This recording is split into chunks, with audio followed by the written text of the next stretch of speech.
We are here, episode 138. Good everything, Nubians. Hello, hi, my friend, Dr. Carr. Good morning to Professor Hunt. you. Good morning. Yes, Good morning. Good everything, as you good say. everything. And to Uh, everyone, just beautiful day. yeah, I'm excited. There are. I can't believe we're living through these times. So let me just say, we are living through a marker in history. Hundreds of years from now, they're going to circle this period of time. It's going to mean something, good and bad. But I think we're also in the midst of an opportunity that I know that I haven't experienced in my lifetime. So I'm like excited. No, I agree. If there's a species, I mean, And it's yeah, we survived. Yeah. it's funny. This is budget season, so you see with this guy Rashak, the UK dumped their prime minister, and he's dialing everything back. Now, this guy's a millionaire Indian who is as conservative as they come fiscally, former Secretary of the Exchequer or Treasury, as we call it. But the market ain't allowing them to do all that dirty business they want to do. In Australia, they just released their budget. They floated their budget, executive branch.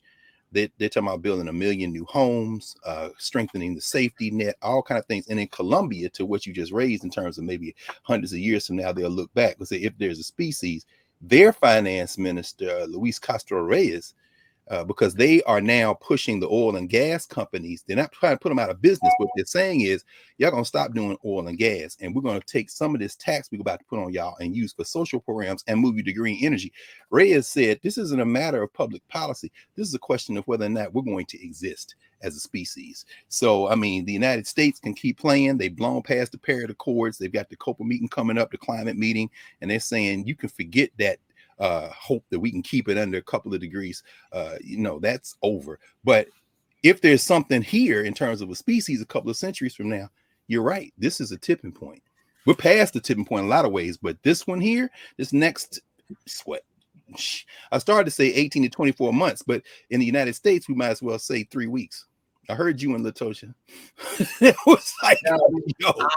Her, Pam, Keith, like there's a drum beat. Her There's Pam, no question. listen, I could easily, we were talking off mic before we got on. Mm-hmm.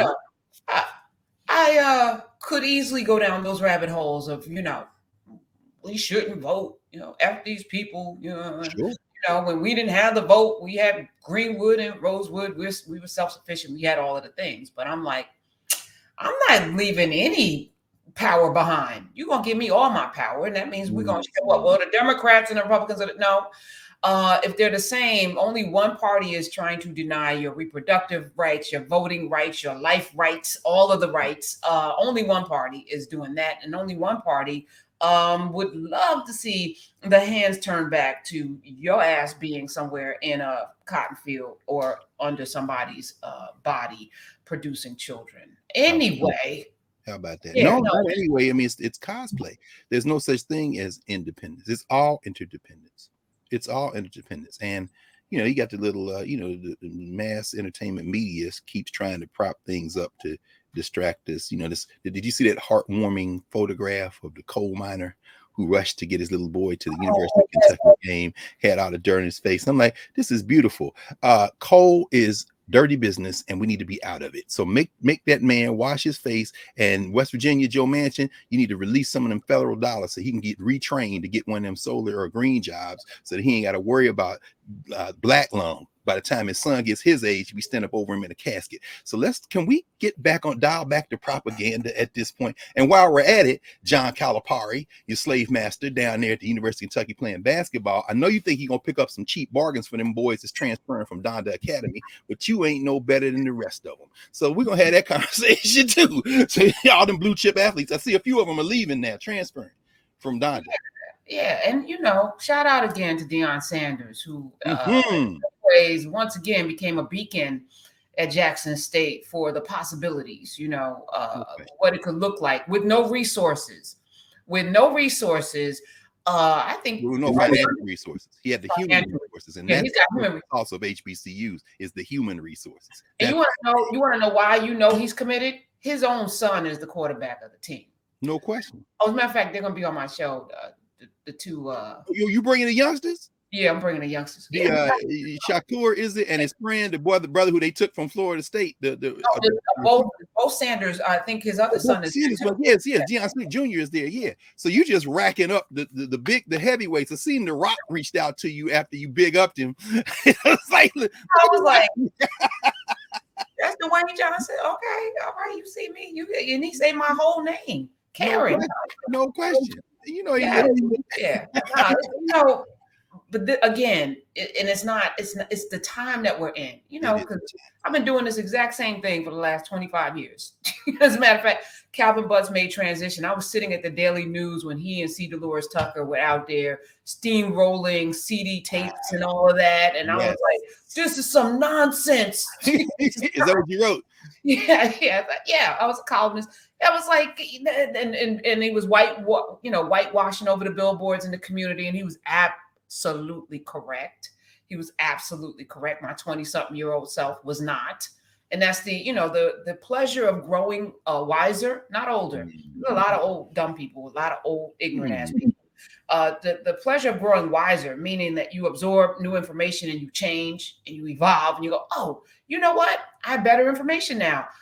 I can change my opinion on things based on the information that I've now received that is factual. Okay. You know what? He and C. Dolores Tucker were absolutely correct in taking an aim at this. At the time, I didn't even understand the what you call the propaganda mill and what was happening. I was just enjoying the music because the music, it sounded good. And I could do the Running Man and the Cabbage Patch. Well, I'm sure our brother would say that when he was in his 20s, he too didn't understand. Seriously, I mean, he went down to Morehouse. In fact, again, it never ceases to amaze me. It just makes me very happy. History Makers interviewed him about 15, 16 years ago. And the first half of the interview was a sister who interviewed him. And then the second half of the interview was our brother Larry Crow. And so they were talking about that. He said, if you had anything to do over again, was there anything you would do over? He said, yeah, I loved Morehouse. I learned so much, but I graduated a semester late because I did a little too much partying. If I could go back and spend a little bit more time in the library, there's so many things he said I want to know now that I feel like if I had grounded differently then I would know about Africa, about the world, about myself, about our people. He said, I'm not saying I've done poorly, but I just wish I could go back. So I suspect if he was in this conversation right now, he would say, oh no, Karen, be gentle. He said, because I was listening to the music too. He was there in like 68, 69, 70. So he turned it. He said, I was turned up. Pledge Kappa, had a ball. So, I mean, we all go through that. That's why we got to be together, because young people don't know what they don't know. Right. We didn't know we don't know. And it's our responsibility to grow up. That's right. And to provide that wisdom to the next generation, even if they're not going to listen, because eventually they'll remember the words that you put into their spirit. And they'll go, you know what? Calvin Butts was right. You know what? Dr. Great Carr was right. You know what? Karen Hunter was right. And maybe it'll take 20 years for that to catch up. But we have to grow up enough and not be children in our adulthood. We have to grow up. Our children deserve elders who are wise. They deserve that. So I'm committed. Yes, wise, open, generous, interactive, continuing to make mistakes, loving, no question. But they deserve that, and we deserve that of our young people. I mean, typically life forces young people to grow up. I mean, we've been both between us been teaching now for so many decades. We all see the students come back in the classroom. Kindergarten teachers 20 years later, 30 years later, when their former students dropping off their young person in there. I mean, you don't know in the moment. I mean, look at Abbott Elementary, the sister Abbott, who of course the series is named for. She just spoke at one of her alma maters, Cheney, about education. Wow. And it's just like, but I mean, Joyce Abbott is able to do that because one of her students, who knew this was a child? You know what I'm saying? The reason why they say teachers touch the future. You don't touch the present. You don't know. You just do the best you can. So it's a beautiful thing, and she talked about that. I read her, the interview was published, part of it in the Philadelphia Tribune, the black newspaper in Philly, and just came out, and she was just talking about how wonderful it is to be able to now have this platform because of one of her former students. to be able to share that message of, if you are a teacher, just continue, just go ahead. I know it gets discouraging sometimes, but you don't know, you have to do this because of what you said. We owe that to our children because they're ours. They're ours. I mean, to quote Jaylen Brown, we don't cancel our children. See, he's walking that. It's one thing you want to get with a knucklehead that said, but then what, you want to take out a whole school? Oh, so I see. So this ain't really even about us, is it? No, you don't give a damn about us. So Jaylen Brown, like a few other people, he says, okay. Boston Celtics, for people who aren't, that's my new team way, because I can't root for LeBron and them because they're losing, and I don't. Hey, listen, I just I hate to see that these Phillies beat the Astros last night because I want Dusty to get that ring, but I don't get too close. In fact, there's an interesting book I just started reading called Rethinking Fandom. Craig Cosciatera. Amazing. And he's talking about just happen to have a book there. No. I mean, because we're in that season, right? I mean, COVID gave us a blessing, a little bit of a blessing anyway, in terms of giving us a bit of a pause to be able to sit with ourselves. And of course, now that the people who make all the money from us not sitting with ourselves are trying to figure out ways to basically go back and pretend like the last couple of years didn't exist. They're talking about how we almost went crazy because we had to be with each other. You mean like, I don't know, all of human history until yesterday? Is that was all a mistake? We were waiting on electronic devices. But anyway, so sports is out now. This book just came out in April. It's called Rethinking Fandom: How to Beat the Sports Industrial Complex at Its Own Game. And one of the things he's talking about is how sports culture and politics blend together, and how we get caught up in this imaginary world that isn't real, but then begins to seep into and affect the real world. So sports is no different. So no. I mean, so yeah, when you mentioned, I mentioned Jaylen Brown, I don't watch a whole lot of NBA basketball, but when I think about, what has happened with all this stuff around Kanye West and, all the anti-Semitism, the word now, again, right in the center of our public imagination, and this cancellation tour. I was reading Financial Times. They said they lost half their profits by dropping the yay, but it's not it is what it is. You got to do what you got to do. I mean, the brand now has been spoiled. It was a good op-ed today about that. But anyway, I'm not going to get too deep into that right now. The reason I bring it all up in the context of celebrity and sports is, somebody like Jaylen Brown, he's a basketball player. He was signed with Donda. What is it? Donda Sports, I think. Is that's West? Yes, that had two big signings, and then both people left, so they have no athletes. Right. Well, I mean, yeah. I mean, and I remember that. Listen, actually, maybe help us with this, because I know you probably know all of the particularly the black agents. I'm thinking about a cat who played quarterback for Tennessee State many years ago, who went off, got a law degree, who's an agent, Brian Ransom, and a number of other black agents trying. Of course, Rich Paul just came in, and they just say they couldn't stop Rich Paul, so now they got to figure out how to, deal with him. But that network for years has been a parasitic network of exploitation of athletes by agents. And I'm not even going to put black athletes and white agents. I'm going to say athletes and agents, because what does an agent do? I mean, an agent negotiates contracts. And why is that necessary? Unless you're one of those athletes back in the day who was their own agent. But I mean, and I don't get too deep into this either. I'm just, to the point. I want to get to the point about this question of celebrity, where the nexus of celebrity and power and politics meets. And the idea that, I whenever I talk to elementary school students or junior high school or middle school students now, I say to them, I say, how many of y'all want to play ball? And of course, all the hands. I want to be a rapper. I want to be an entertainer. I want to be an athlete. No problem. How many of y'all want to be lawyers? If you go up, and if I can get one or two hands up, I say, okay. Now all y'all friends, right? Okay. Now here's the thing. Now, all of y'all that are gonna be in the NBA and the NFL, y'all need to be her friend, because she need to be y'all agent. Because when y'all get old and y'all out there sweating, running up down the field, she gonna be sitting up in the skybox eating food with 5% of your contract. So y'all better be nice to her. You know what I'm saying? And see, while all y'all individuals making money, she gonna have 5% of all of y'all contracts. And yeah, that's what an agent does. So I'm just saying, because I know all y'all gonna make the league, but in case you don't, y'all stay friends, and some of y'all go to law school, because the 2 or 3 that make the league, y'all should be their agent because y'all are their friends. Y'all trust each other, right? Yeah, okay. I mean, in other words, that's how we have to start thinking, because when you get to a certain point where these cats sign with Donda Sports because they want to build some power, they want to be black owned, then the one will go left. It's like, okay, bro, we got to go. Why? Because see, this is a thing. This thing is organized, and it will freeze us out. So we got to drop you. Okay, no harm, no foul. You ran your mouth. You was out there talking crazy. You didn't have a class, a study group, whatever. So now you out here, no problem. These cats got to drop that. But then see, you social structure folk who are saying we don't make a difference between the ball players or the children. Now you want to close the school. Name for his mama.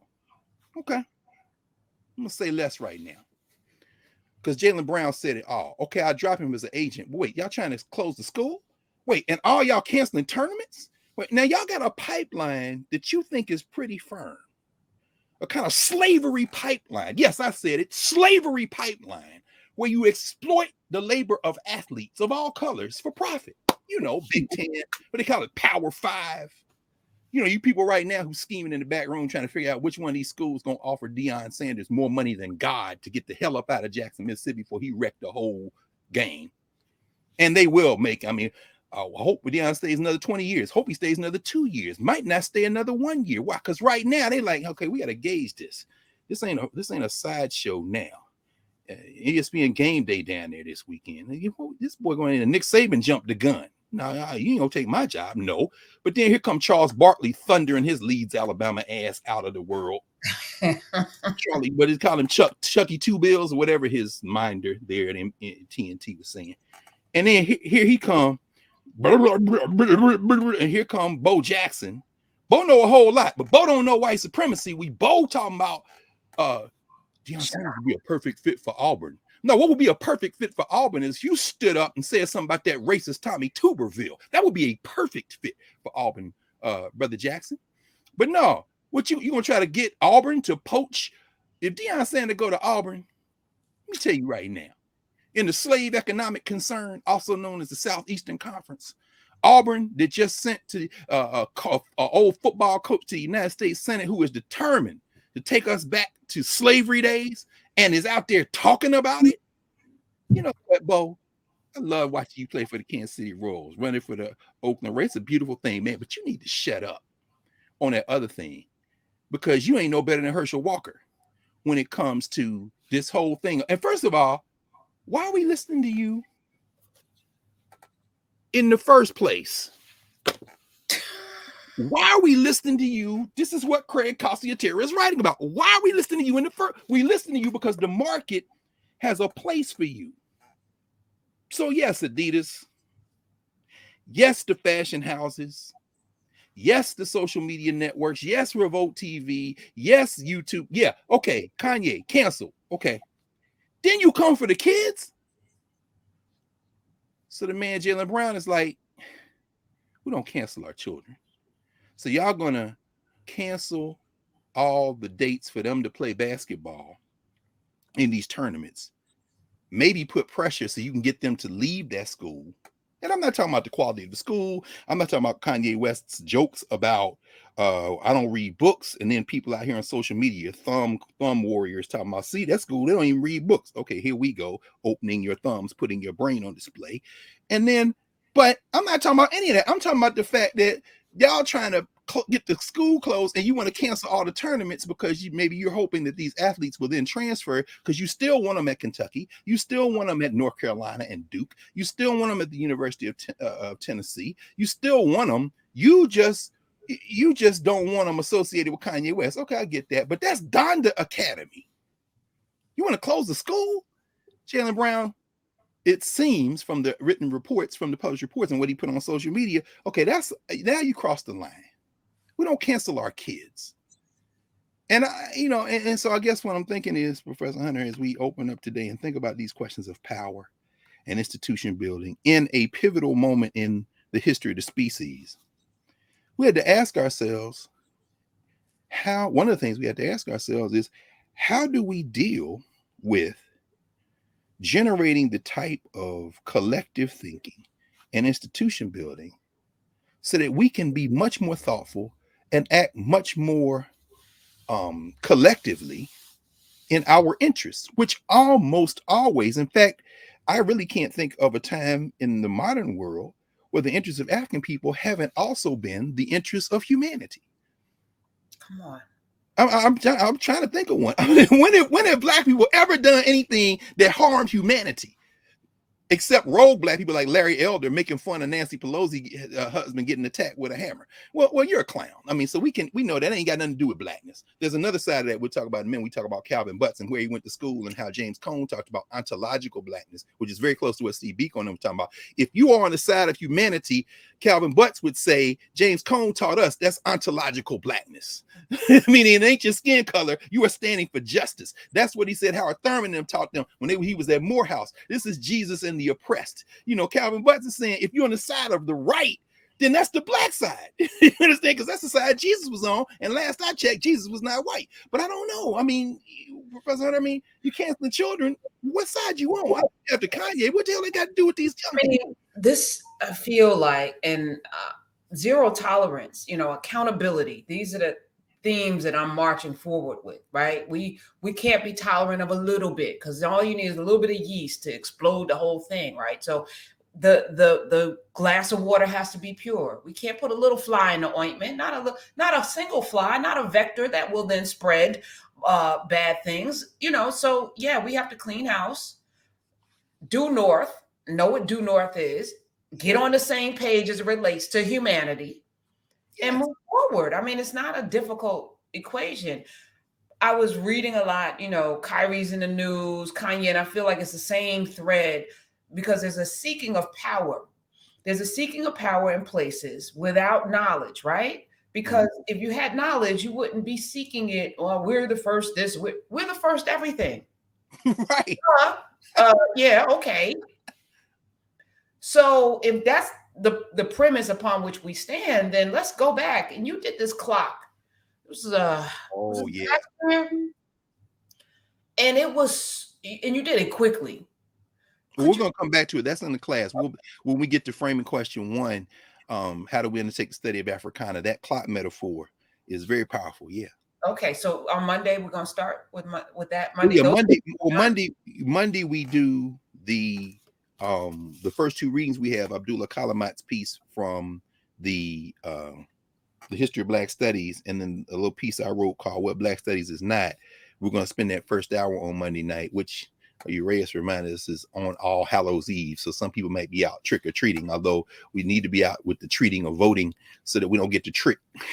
But we're going to talk about this question of the kind of history of Black studies. And then the following week, when we get into the actual framework, we'll start with that. We'll use that clock metaphor, but we should talk about it now, because that's part of, like I said, we've talked about it before here, and now we're putting it in line with the actual syllabus driven course, as distinct from this space, which is a course too, but I mean, just a different. This class is so important. Those of you who aren't familiar with it, Dr. Carr will be launching an Africana Studies class in Nubia. We will be launching it.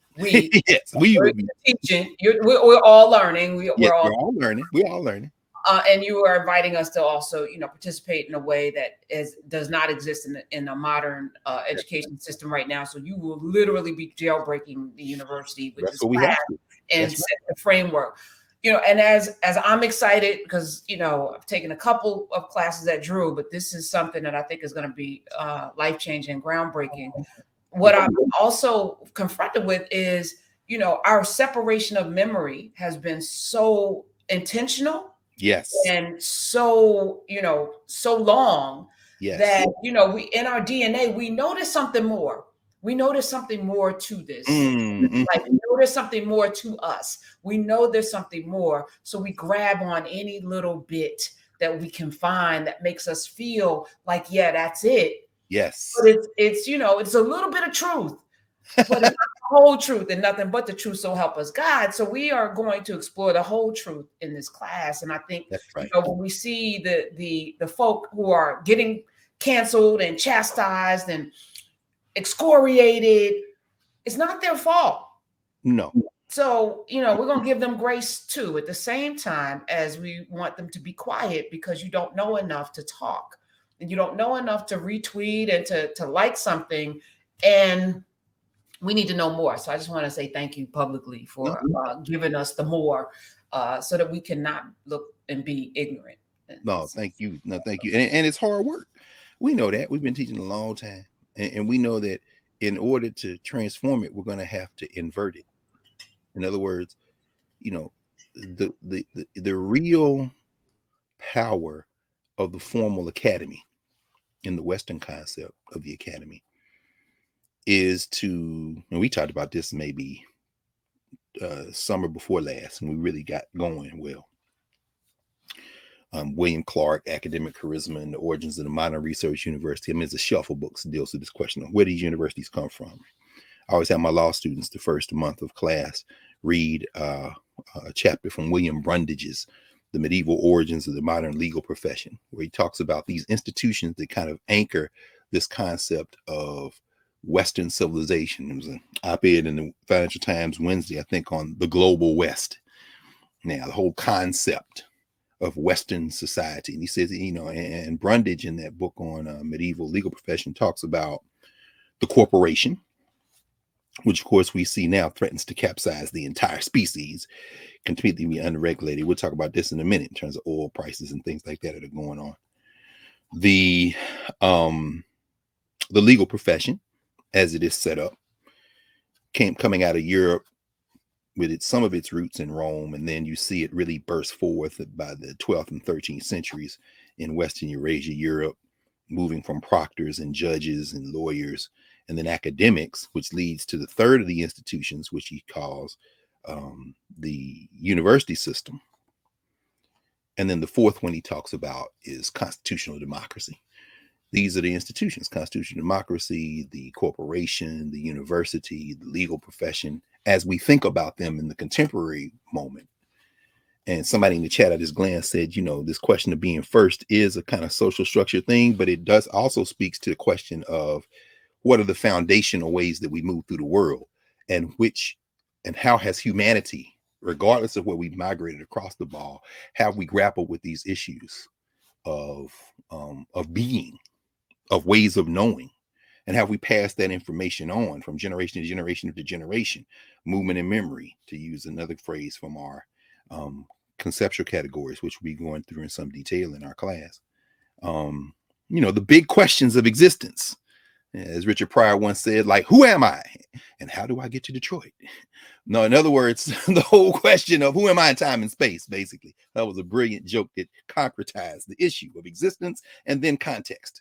That's what we're talking about. But, so who's first in that becomes less important as what we think first signifies. If first signifies the most insightful, or the one who has the longest experience-based insight, then you would absolutely have to ground that in Africa, because that's where all of humanity came from. And all of human existence in terms of trial and error took place in Africa until very recently, which speaks then to that 24-hour clock you're talking about, that we'll talk about in some detail. So when you think about, I just, for those who may not have been around, as we continue to build momentum and people continue to come into this space. And I don't know, let me pause here for a moment and ask you, Prof, whether you've been inundated, because of course we see the headlines now with Elon Musk triggering golden parachutes and people scared as hell. Have people been running saying, what must I do to be saved? I mean, is Nubia the ark that people are coming to as the Twitter numbers of followers capsize? I'm seeing numbers shrink all over. What's going on? Well, I've been purposefully not promoting coming to Nubia. So no, of course not. Yeah, right. so yeah, people, where do we go? And I'm just like, better go ask Stacey Madison, Johnny Gill. Where do we go from here? Do we walk away? Yeah. Because Twitter is a social media platform. People are in the habit of being in an echo chamber, spewing things forth their mouths, like you just mentioned, Bo Jackson and Charles Barkley and Kyrie Irving. Like, it's a place where you just spew things. That's not what Nubia is. No. And if you have habits, I don't have the time, energy, or inclination to police the habits of people coming in. People have to come in with discipline and with the understanding of what this is. They have to come in with a brick, understanding that they're here to build. They're not here to have things foisted upon them. This is a participatory, even your class. We are all engaged in this exercise together. So I haven't been out there, come on in to do it. No, I haven't done that. No. Yeah. What do you think's gonna happen over there? I don't care. So no, I don't care either. It's just funny. I'm not saying it like I don't care because, where we put our attentions, we have very limited amount of energy and all that is, I'm not putting zero attention. 3 hours on my show. I'm in Nubia with the Karen Hunter Show people. Yes. The Regis started her group in Nubia. Yes. So during her 2 hours, she's going to be in Nubia with the people. And, that's where my heart lies with my folk in Nubia. Twitter is there as a information, we'll drop guests because most people are still on Twitter. Sure. Okay. So our team at SiriusXM drops stuff on Twitter, but I interact in Nubia because that's where I'm being fed and where I feed. So I don't know what's going to happen. I think water seeps its own level, but I think we also are used to poison. So we will stay in the. I think we're also used to just a little bit of poison. We're used to it. We're used to it. We've adapted. I made the chitlin analogy as it relates to even the N-word. We don't have the capacity to be pristine enough to have the kind of progress that we say we want, right? Because that requires a sacrifice, whether it's not watching the NFL, because that will break the back of the behemoth that it is to then do some things differently. We don't have the capacity, because I like the NFL too much. We don't have the capacity to turn off R. Kelly because the music is just too good, but we don't want to even send that message to our children that this is what's important to us. We don't have the capacity to stop using the N-word. I use the analogy of Taylor Swift doing her whole catalog over to regain her power. I saw you say that. Yeah. And I'm like, well, all these artists, they're such wordsmiths. They know words, right? They're really good with turning phrases. They can't read, and they have the money, because a couple of them are billionaires at this point, to recast your whole catalog to show a shift and a change and a maturity and an understanding of where we are, to remove that word and replace it with something that is even more powerful and galvanizing. Yeah, I get it. This is you're telling your story of growing up in different places and what you did on the streets. But most of y'all were lying anyway. After you were lying, y'all want the gangsters and everything. So come on. How about we feed the next generation good food? How about we not give them chitlins? And I was making the analogy. Yeah, we know how to make chitlins taste delicious, but it's still shit. How about that? Trails. And it's still cow tails, ox tails, and it's still pig's feet and snouts. It's still the tail and the snouts and the entrails and the scraps. And we are deserving of more. So if we are, then let's show it, right? Why not? Why do we compromise? And every compromise we make, whether it's a relationship to one another or a relationship to this greater global population, tells the world what we're really about. So you're mad at other people for having a zero tolerance for talking greasy about them, but you don't have the capacity to do that yourself. So you are mad at them. How about that? It's time for us to, let's really grow up and be about the things that we say we're about. And it's not sanctimonious. No, it's and not. If it is, then let's be sanctimonious. It's time, because where we are right now, it feels like a hamster wheel of going nowhere at all, other than now we're going to complain, and the people won't do nothing for us, the politicians, we're sitting there bitching when we formed the world. Formed the world and got pulled into a system that we don't have to endure. I mean, we don't have to, and that we've never endured. We've never just gone quietly. When we get into the whole, our second framing question is how do Africans practice self-determination? What are similarities and differences in practices of self-determination among African people in the United States, in the Western Hemisphere, in Africa? And that really takes us into this, what Ivan Van Sertima will call this 500-year room. So 1500, 1600, 1700. That is on the clock metaphor, the 11 to midnight hour. And we can talk about that in a minute. But you raising, a very important observation. One of the reasons Calvin Butts, when he was at Morehouse, said he wasn't thinking about going to seminary.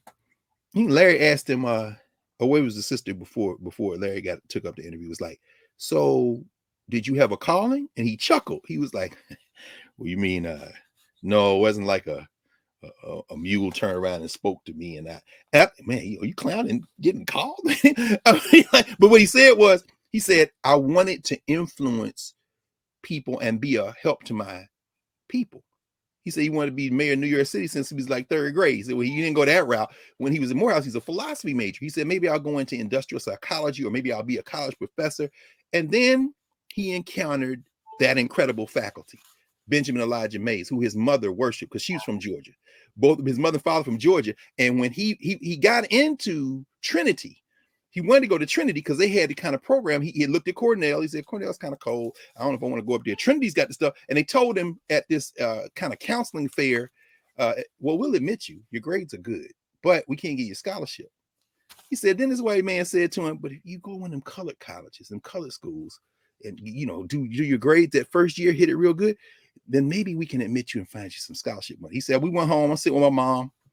And we didn't say nothing to him. We didn't say nothing to him right then because, we ain't gonna get in no fight. My mother said, you ever think about Morehouse? And he said, no. She said, you remember Benjamin Mays? Yeah, you like Benjamin? Yeah, I do. She said, I heard Benjamin Mays. She went to Savannah State, apparently his mom. She said, she was in Georgia. She heard Benjamin Mays. And she said, when I heard Benjamin Elijah Mays, when I was a student, I said to myself, if I have a son, I want him to be like that. And that's how Calvin Butts ended up at Morehouse. And then he's at Morehouse. He's still not thinking about going to be a minister.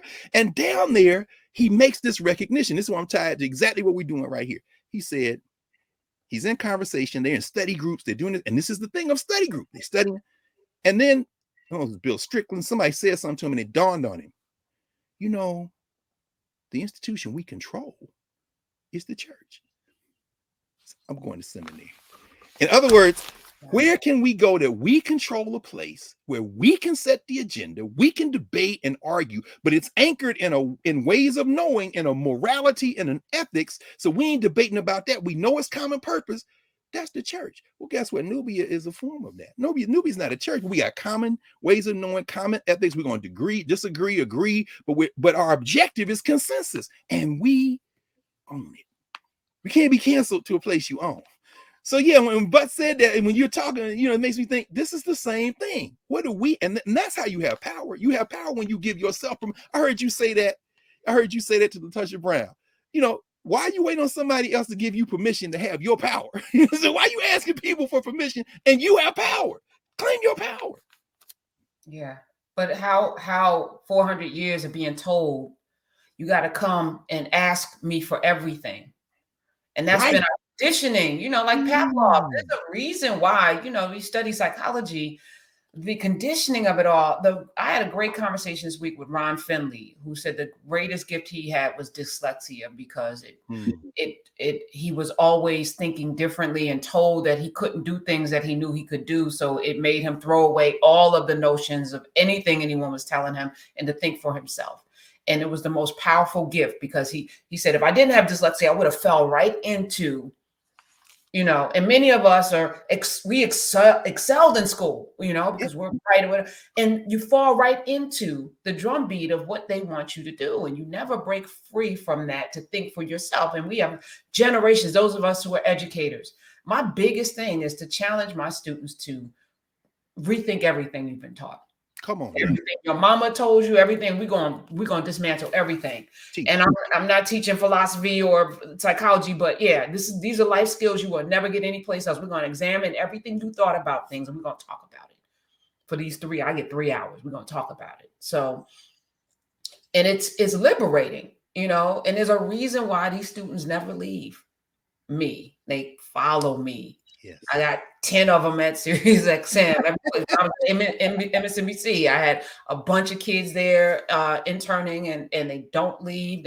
Some of them in their 40s now, and they're still, Professor, what's up? And it's genuine because I gave them a clean glass of water when no one else did, and I know that was important. And you can't go back. You can't go back once you taste. It's like, oh, I can do it. Yeah, no. I was drinking that crap. Ugh, I can't drink that no more. What was I doing? And who did this to me? Who gave me this This is industrial waste. Why y'all gave me this? And we know. Right. And I mean, Ron Finley was like, you don't have to go to the store. I pick my food off my trees every day. I eat from my own, and I make soil. You know, they say there's only this amount of plantings that are left. He was like, according to who? We can make soil. Can make soil. We can make soil. We don't have to wait for the earth is, you know, there, but we got leaves, we got all kinds of material. He said, I'm a soil maker. I make soil. And I was like, yeah, don't give me a seat at your table. Here, where's the wood? Let's build tables, multiple tables. I ain't trying to be at your table. No question. You know, but in fact, you're really trying to be at my table, but you really want it to appear as your table, but you keep peeking over here. And then we look around and you then took the table making recipe, and instead of using wood, which will rot and then go back into the earth, you make it out of plastic. Now we got a crisis going on. Shout out to Jerry Lee Lewis, by the way, who died. But at any rate, you're always trying to figure out what we doing and then give yourself the credit for it. No shade on him, but you know, I'm supposed Little Richard and them probably having a conversation with him on the other side, if indeed all the ancestors end up at the same place. You never know. But you know, got a bill. But no, but what you're raising is interesting, because there were times, and there have been times when we felt and probably didn't have an option. In fact, I was just looking at a new documentary that's out now. It's on the Apple TV platform, but I had to watch it because it was my man. I mean, so many of his Louis Armstrong, right? Louis Armstrong. Yes, I was thinking about you. Have you seen it? I've not seen it, but I'm going. It's on my watch list. Oh, yeah, I did Halloween for this week, but yeah, I'm watching it. Yeah, you definitely got. I mean, because you know, I'm not checking for that, but I was reading one of the papers and I saw a review. I said, oh, so of course, then I click.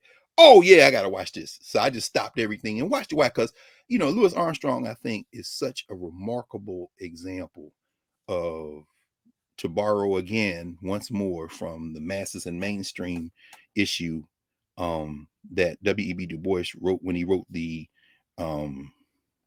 obituary, his obituary for Carter G. Woodson. He said the life of Carter G. Woodson shows you what race prejudice can do to a human soul and what it is powerless to prevent. So in the documentary, as you all can imagine, you know, the famous Ossie Davis, he gave this interview many times, but they got one of them where he talks about how he saw Louis Armstrong when Louis Armstrong didn't know that anybody was looking. And in that moment, he saw the real Louis Armstrong, and he never made fun of Louis Armstrong grinning and mopping his face with the handkerchief ever again, because he realized that, you know, number one, that was genuinely Louis Armstrong, just a beautifully effusive. I mean, I obviously didn't know Louis Armstrong. I do remember the day he made transition, though. And I don't know why it stuck in my head in 1971, because I was 6 years old. But I remember on the porch in Nashville, in the little house we grew up in, and my auntie coming across the street and telling my mom that Louis Armstrong had died. And I was sitting in the swing on the little porch, you know, them little iron two-seaters where you go back and forth rocking. And they were standing there on the porch talking. And I remember looking up in the sky the same way I looked up, if you can see the wind blowing through the trees. And I'm like, I wonder, is that him? I mean, you know, just things children. I don't know why that stuck in my mind. But I like to believe because he was such a powerful ancestor and still just a powerfully resonant spirit. And so, it's a beautiful documentary because it's primarily composed of his recordings. And this speaks, I think, to another element of what we're talking about, in the same element, really, in terms of institutions and control. If you ever get a chance to go to Corona, Queens, go to Louis Armstrong House and Museum, the house that his wife, Lucille, his fourth wife, bought without him knowing, because he was like, well, we're on the road all the time. We don't need no, we can just stay in hotels. And she's like, no, I want a house. And she had worked for like 12, 13 years anyway, before they got married. And then, so she and her mom, basically, while Armstrong was out on the road, and a lot of times she would be with him, so her mom played a huge role. They bought the house with her money. And then she told him, just as they were getting ready to come off the road, he was like, what? How did you get the money? He said, I have money. I said, but now that I told you, you can take over the payments. And so, but she said, once he got in that house, it was the best thing that ever happened. And I've heard that story told many times, but Ken Burns ain't tell it this way. Because I know Ken Burns has a narrative style, and I respect Ken Burns. I admire Ken Burns. I think Ken Burns is an incredible filmmaker for the social structure. You're not telling my story, bro. You can't tell my story, and that's fine. Everybody got a story to tell, but you should tell your story. Don't tell my story. because it's too many hummings and moanings and too many Negroes looking sorrowful at the camera when they tell us the story. And see, I don't want to hear all that. We're gonna tell our story. But at any rate, I'm going to get too far afield on this. So when you go to the Louis Armstrong Museum, which is the house they lived in, it's been preserved as it is. Armstrong has a den, a study that is lined with reel-to-reel audio. He recorded incessantly. People come over the house, he pressed record the conversation. He played music into the reel-to-reel. Sometimes he would play recordings of things he had played, other things he liked, albums into the recordings. So he did a great deal with these reel-to-reel tapes. And so what you see is Armstrong's reel-to-reel tapes become a sliver of a window into his governance formations. But Armstrong didn't have black agents to bump for him in contracts. So he ends up with Joe Glazer, who is a gangster who can, keep the other gangsters off him. That's what sent me back to the shelf as I was watching this thing 4 days in the morning the other day. Gerald Horne's wonderful book, Jazz and Justice, Racism and the Political Economy of the Music. This is the book where Gerald Horne, and he writes about Armstrong and Glazer and these gangsters in Chicago and threatening to kill Louis Armstrong. So he need another gangster to keep the gangsters off him. And there's a clip where you see him, I don't know if it's Dick Cavett or Mike Douglas or some, he's on a television show in the 60s. And he's explaining to this host why he needed a Joe Glazer character. And he says, I was told as a young man that if I'm out on the road, always get you a good white man. So you got a good white man behind you. Then he slaps his hands on the interview. I think it's Mike Douglas. I think because Dick Cavett probably would have crumbled under how heavy Pops hit his shoulder. The pap, and you can hear the audible pap as he puts his hand on his shoulder. I was told, get you a good white man behind you. Because a N-word needs a good white man, or some phrasing like that. He's using the N-word with reckless abandon on network television. Mike Douglas and Dick Cavett. And these white boys just looking. You can't say this ain't 2022. But anyway, I'm bringing all that up to say that is Louis Armstrong having to go to negotiate a social structure that is very insistent and incendiary. At the same time, in his governance formation, in that home that Lucille Armstrong built for them, made for them, he is himself. And when you hear the recordings, and one of the great pleasures of my life is to have gone to the Louis Armstrong Museum. We were up there for something else, conference or something. And I deliberately said, okay, I'm blocking out this time and day. Where you going? Don't worry about that.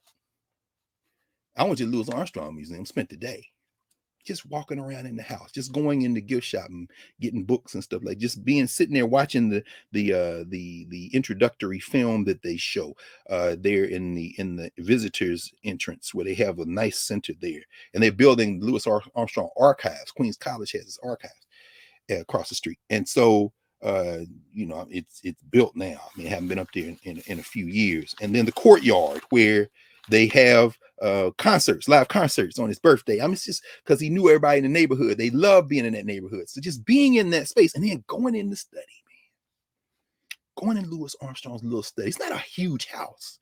And the study's small, but that was his space. And as his wife says, Lucille said, he was in there, he closed that door, he'd be in there for hours, writing, typing. He was a constant writer, writing letters, typing letters, and all the stories that come out. And Armstrong, in one of the tapes, they begin, what's his name? Sasha Jenkins is the cat who put this documentary together, the director, producer of Louis Armstrong's Black and Blues. And some footage I'd never seen before, clips from other things I'd seen before, like clips from the film Satchmo the Great when they went to Africa in 1956 with Nkrumah and others, some photographs I hadn't seen. He always told the story about how he was going from place to place, and they were the Ghanaians were setting out stuff from music and dance. He playing his horn, they playing their horn. The sisters are dancing. This beautiful thing. He said, I looked and I saw this lady, and she looked like my mom. She looked like my mother. And then they showed that clip. He said, I made him come over and say, take a picture. And I seen the sister for the first time. I said, yeah, she looks like his mom. I mean, so he said, we were going home to Africa. I mean, this is Louis Armstrong, right?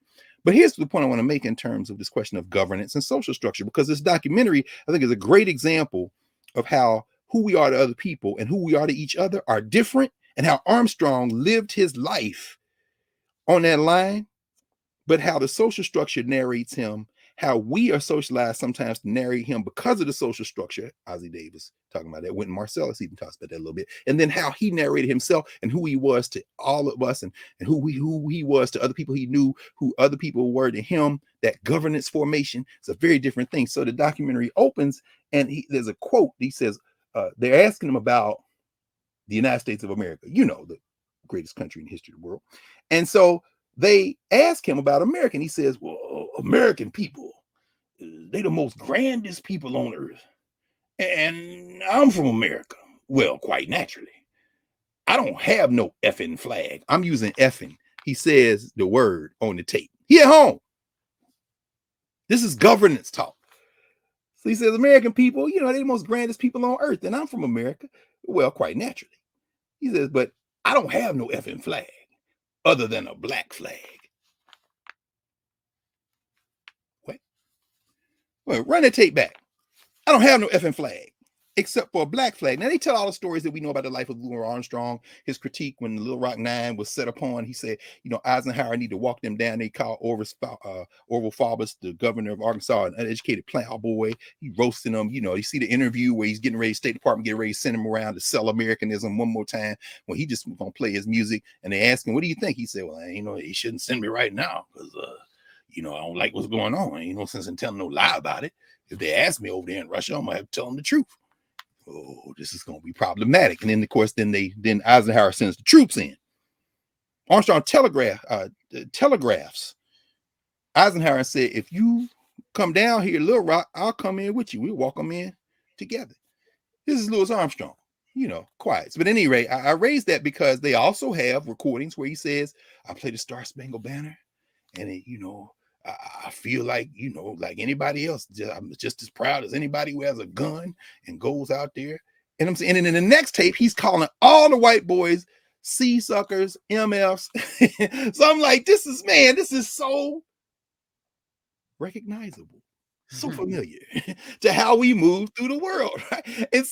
And then at one point, of course, now here come the narrative spine, because again, documentaries are examples of cultural meaning making and movement and memory in our categories. Remember, the movement and memory category in our Africana States framework is how did or do people of African descent remember experiences and put them in our collective memory and continue to talk about them. Nat Turner, Harriet Tubman, Bob Marley, Miriam Makeba, you name it. Anything, we want to think about, the Agoji, the female warriors of Dahomey, and then you create the Dora Milaje, which is an Afrofuturistic gloss on this movement and memory as you move through time and space. Well, documentaries are movement and memory. They may or may not be from us, for us, by us, for the world, by us, governance grounded movement and memory. They could be social structure movement and memory. And this documentary seems to have elements of both. But in one element, they talk about this Star Spangled Banner business, and you hear him playing, and it's clearly different.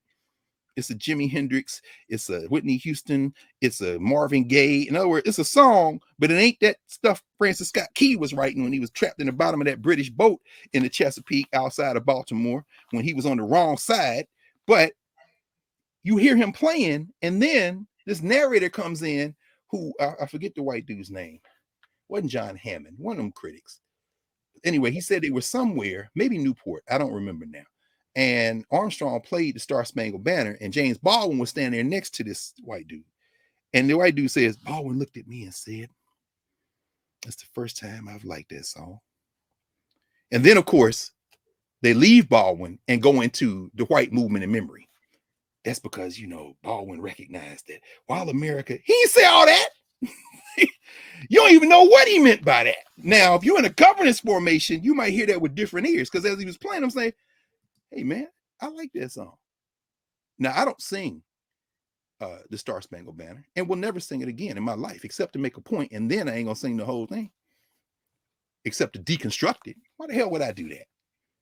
Because Pops also said, I ain't got no effing flag, but a black flag, my man. Now, see, y'all can't, it's hard to pull that apart. But now, why am I saying all this is kind of in the context of what we're talking about today in terms of power and institutions. Louis Armstrong was born at a time when Black institutions could not protect him in the way that he would have loved to have been protected. He had the governance formations. He had Joe Oliver, his man, who sent for him, as he always said, his first wife, Lil Hardin Armstrong, who was in the Joe Oliver's band in Chicago when Armstrong comes up there, who pushes Louis Armstrong to leave Joe Oliver and be first trumpet player because he says, she says to him, I ain't gonna be married to no second trumpet player. I'm gonna be married to the first trumpet player. So you want to lead Joe Oliver. I can't lead Joe. Well, it's Joe or me. So in many ways, I mean, look, and in fact, Lil Armstrong wrote her own memoir, and there's been books written about it. I'll never be able to find her memoir. I have it around here somewhere. Well, all the stuff, including the one by Louis Armstrong's, the sister who says she's Louis Armstrong's daughter, who wrote her own book a few years ago. But at any rate, because they say, oh, Louis Armstrong never had any children. It don't mean you don't have any children. But anyway, story for another day. But they had their own networks. They had their own governance formations. And those formations were Black. They were grounded in Black formation. You see the brother and sister who took him in after they put him in the Colored Waifs home in New Orleans. All this is there. And they have a video of her talking about how, they brought him in. They have the band director who he brought out on stage at one point. Leonard Bernstein talking about, Armstrong introduced the African, which is absolutely true. Absolutely true. And then Leonard Bernstein, as Armstrong is recording with the New York Philharmonic, says, what we're doing with the New York Philharmonic when we play the St. Louis Blues is a pale imitation of what you're doing, because what Louis Armstrong is doing is pure and natural. I'm getting strains of the Williams sisters when they was like, oh, they just naturals. They practice every day. But I hear you, Leonard Bernstein. You think you're giving a compliment. So I understand. It's a social structure compliment for Negroes because that's who he is to you. But you don't even understand. But the point is that I'm trying to make is he has this network that he comes out of, and it's a Black network. And that Black network stands on its own. And from that institutional strength of that network, that governance formation, you can bring in white people. Danny Barcelona, the drummer, Jack Teagarden, the trombone player. I mean, that's one of my favorite Louis Armstrong duets. It's him and Jack Teagarden. Old rocking chair got me. That's my song right there, boy. Bring me that gin, son. You know you don't drink gin, father. For I tan your hide. You're gonna tan my hide. Man, can't get from this cabin. What cabin, choking father? Just sitting here grabbing by the rings of my old rocking chair. I love that song, man, because them two right there. But Jack Teagarden was white.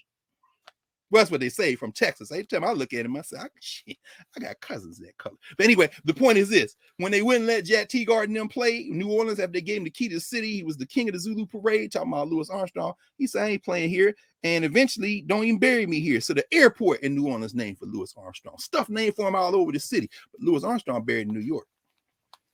When we reinterred Mother Kefa Nephthys this summer, I think I told y'all, it's my first time getting a chance to go where Pops was buried.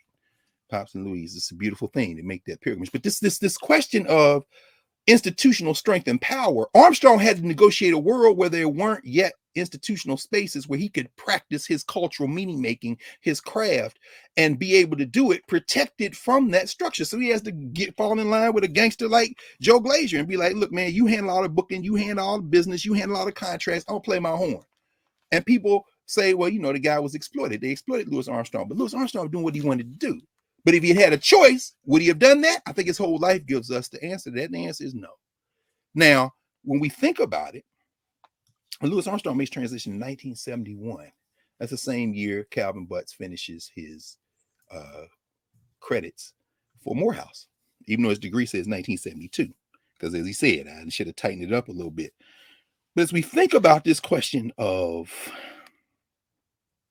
institution building and power, we have to remind ourselves that we are in a genealogy and in a tradition and in an arc in a contemporary world where we have the full advantage and benefit of everything that has come before us if we will take the time to anchor ourselves in it. And if we don't take our time to anchor ourselves in it, it doesn't mean we still won't have the feeling. It doesn't mean we still won't bristle at injustice. It doesn't mean that we won't say this is wrong, but it does mean that without that kind of collective, institutional, grounded study and application of practice, which is why this course that we undertaking that we began really last Monday. And I'm loving it because now it's really starting to sync up well. You know, in class, here we are on Saturdays. Mondays is increasingly driving this. And you're going to see more of it as we get into this collective work. And this collective work, as I said last week, or I said this Monday night, we're talking about curating, collecting, and narrating together. We're talking about listening together to the text and to each other. We're talking about discussing together, medu, speech, as the ancient Egyptians would call it. We're talking about adapting and creating out of these conversations. So when we start talking about curriculum, when we start talking about rites of passage, we start talking about programs, we're talking about collective work that isn't driven by 1 or 2 or 10 or 30 people, certainly not driven by licensure. So this university or this think tank, no, we are the Mbangi, we are the collective. And out of that, our creative intelligence then gets to be applied. And then we bring it back in for discussion, adjustment, and that applied work comes out of that. Well, you know, we have access to the entire arc of our human experiences, of which the period of enslavement and colonialism is a very small moment. Footnote.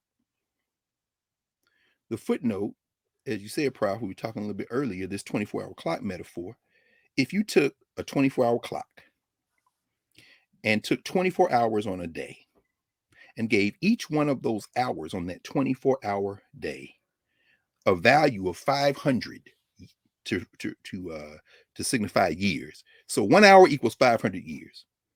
That means on wherever we are today, whatever today is right now, wherever you are in the world, as we are increasingly global, 12 o'clock midnight tonight, let's mark that as 2022. We'll use the arbitrary dating system we have today, 2022. Since when? Since the year zero. What's zero? The birth of Christ. Oh, okay. But I don't believe in. Okay, no problem. Fine. So 2022, midnight tonight. That would mean that if we back mapped that noon today would be 500 times 12. And then midnight this morning, when the day started, would take us back 12,000 years. So there'll be another 500 times 12.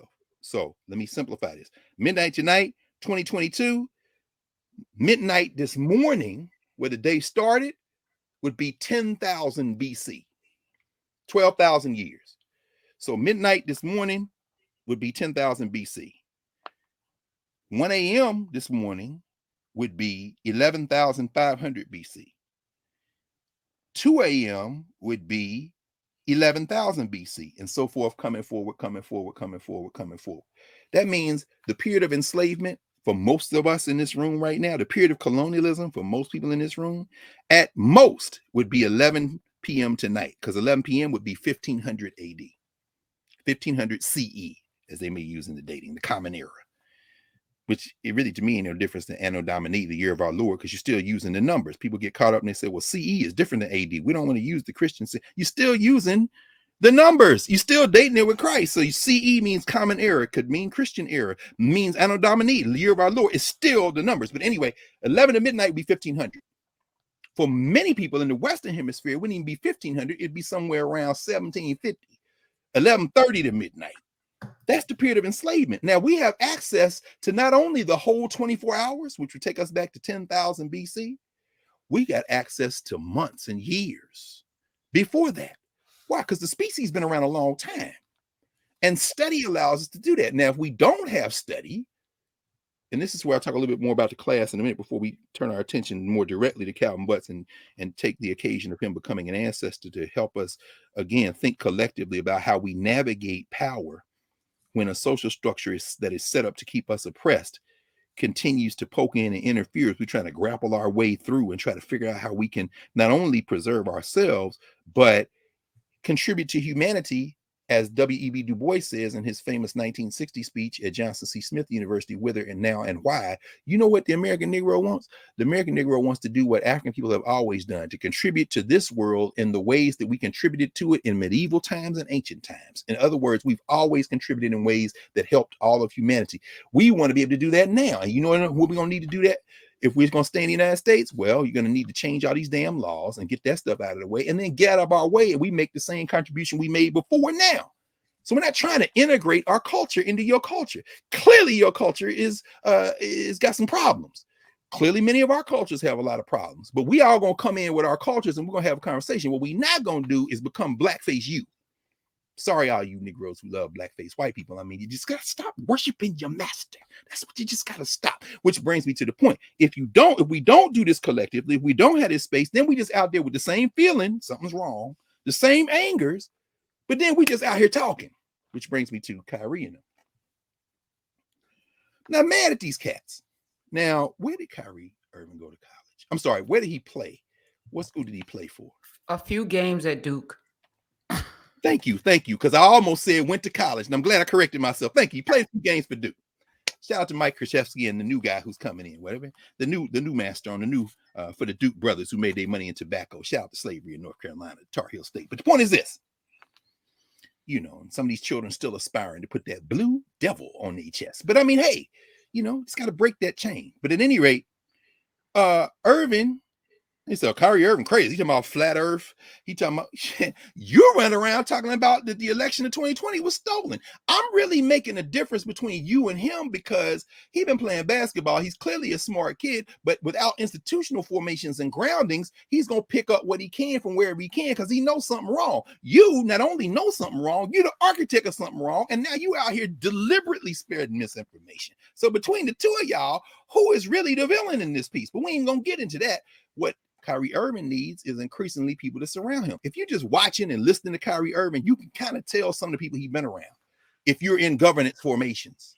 So yeah, this latest thing with the Hebrew Israelites, y'all seen them cats. You seen them at the clothespin down there in downtown Philly. You seen them over here in Chinatown in DC. You seen them in New York City with the chaps and the turbans, and they got the pictures and they reading out the Bible and the Quran. And yeah, you know those cats. Now, if somebody listening don't know what I'm talking about, if you're of African descent, it's probably because you're from somewhere else in the African world where y'all don't have them. If you're not from African descent, here's a peek into the governance formation for you, but only a peek because we're not going to spend a whole lot of time on that. Because again, these are people grappling, trying to build some type of sense of understanding, but they haven't tapped into the type of cycles that can help in a way that will engender them and unlock them and jailbreak them. So, I mean, in terms of our class is based on the experiences we have had in these type of learning formations. Pause. Remember that, as I said, if you're taking James Brundage or a lot of other writing about this, they say these institutions that we associate with Western civilization that have shaped our experiences over this last hour of history on our 24-hour clock metaphor, this 11 to midnight period. 11 o'clock, that's about when Columbus bumps in. Now, to put it in perspective, maybe around 3 p.m., that's when you see the pyramids go up. Now, Black people been up all day. We've been up all month. We've been up all year. But this last day we talking about on this thing, you know, pyramids go up around, 2:30, 3 o'clock in the afternoon. The Greeks show up about 7. Now, Black people been plotting stuff and planning stuff since midnight. Now, Columbus gets lost at 11 p.m. Phyllis Wheatley ain't even on the boat by 11:30. And here we are talking about Kyrie Irving. So, but the point is at, midnight. But in our class, what we have learned is several things. And we're going to study collectively. The reason we're calling it a course of study is because the thing that will hold it together, I'll talk about in a second, about 2 minutes. Now, what I'm talking about in terms of experience. One thing we learned in Philadelphia Freedom Schools, which is just one of countless other programs where young people were coming around with study. We would do that program in about a month and a half in the summertime. July, part of August. Trainings in June, maybe early spring before school is out. Then we go in and we launch. We got a common text. We got curriculum. We got all these books for young children. We got the older children teaching the younger children, the college age students with the young people who are teenagers, then with the little children. And we got this whole thing in place, modeled on the freedom schools of the 1960s. And in Philadelphia, modeled on the learning enterprises that go all the way back to where Joyce Abbott went to school, Cheney, when it was 1837, Institute for Colored Youth, and still in Philly. So you look at Abbott Elementary, it's named for a sister who went to a school that has its roots in 1837 in Philadelphia. Chew on that for a minute. But at any rate, the point is that we then go back to Kemet. We take it all back. We're going to do it in 6 weeks. Why? Pay these young people to sit down, go to school, to become bits of teachers themselves with younger people, get them engendered in the rhythms of teaching and learning and structured around some key texts. Beautiful. 6 weeks. Then we extended it and said, we're going to do a year-round thing. We'll meet once a week, maybe then go to twice a month as we have resources, this kind of thing. Shout out to the Center for Black Educator Development. I'll be up there. They're having a big black male meeting of black male teachers in Philly in November, if there's still a country. In November, I'm sure there will be. I don't know what's going to kind of look like. Ain't nobody coming to Philly mess with us. Like 700-800 people have already registered. Sharif El-Mekki and the crowd let us, brothers and sisters. And so we're going to be doing that. But, we got a year-round thing now. The Center for Black Educator Development, we follows in the line of 20 years of doing this freedom school thing. Then we have, in a kind of course that you and I teach, Prof, and anybody teaching at university, it's usually 12, 13, 14 weeks. 12, 13, 14 weeks, 14-week class, right? So, but this course, learning from those courses, we're building it collectively. So as I said, Monday night, we're going to borrow as well from the study group models. Study groups, there's a big thing around book clubs, people reading books and discussing. We did that for months. It wasn't a book club. We're having conversations around common texts, as I've talked about many times before. No need to go over that again. We want to draw that energy into this course. So we got common readings. The thing that holds it together, as I said I was going to say a few minutes ago, the thing that holds it together is the course of study, the syllabus. So Kyrie ain't got no syllabus.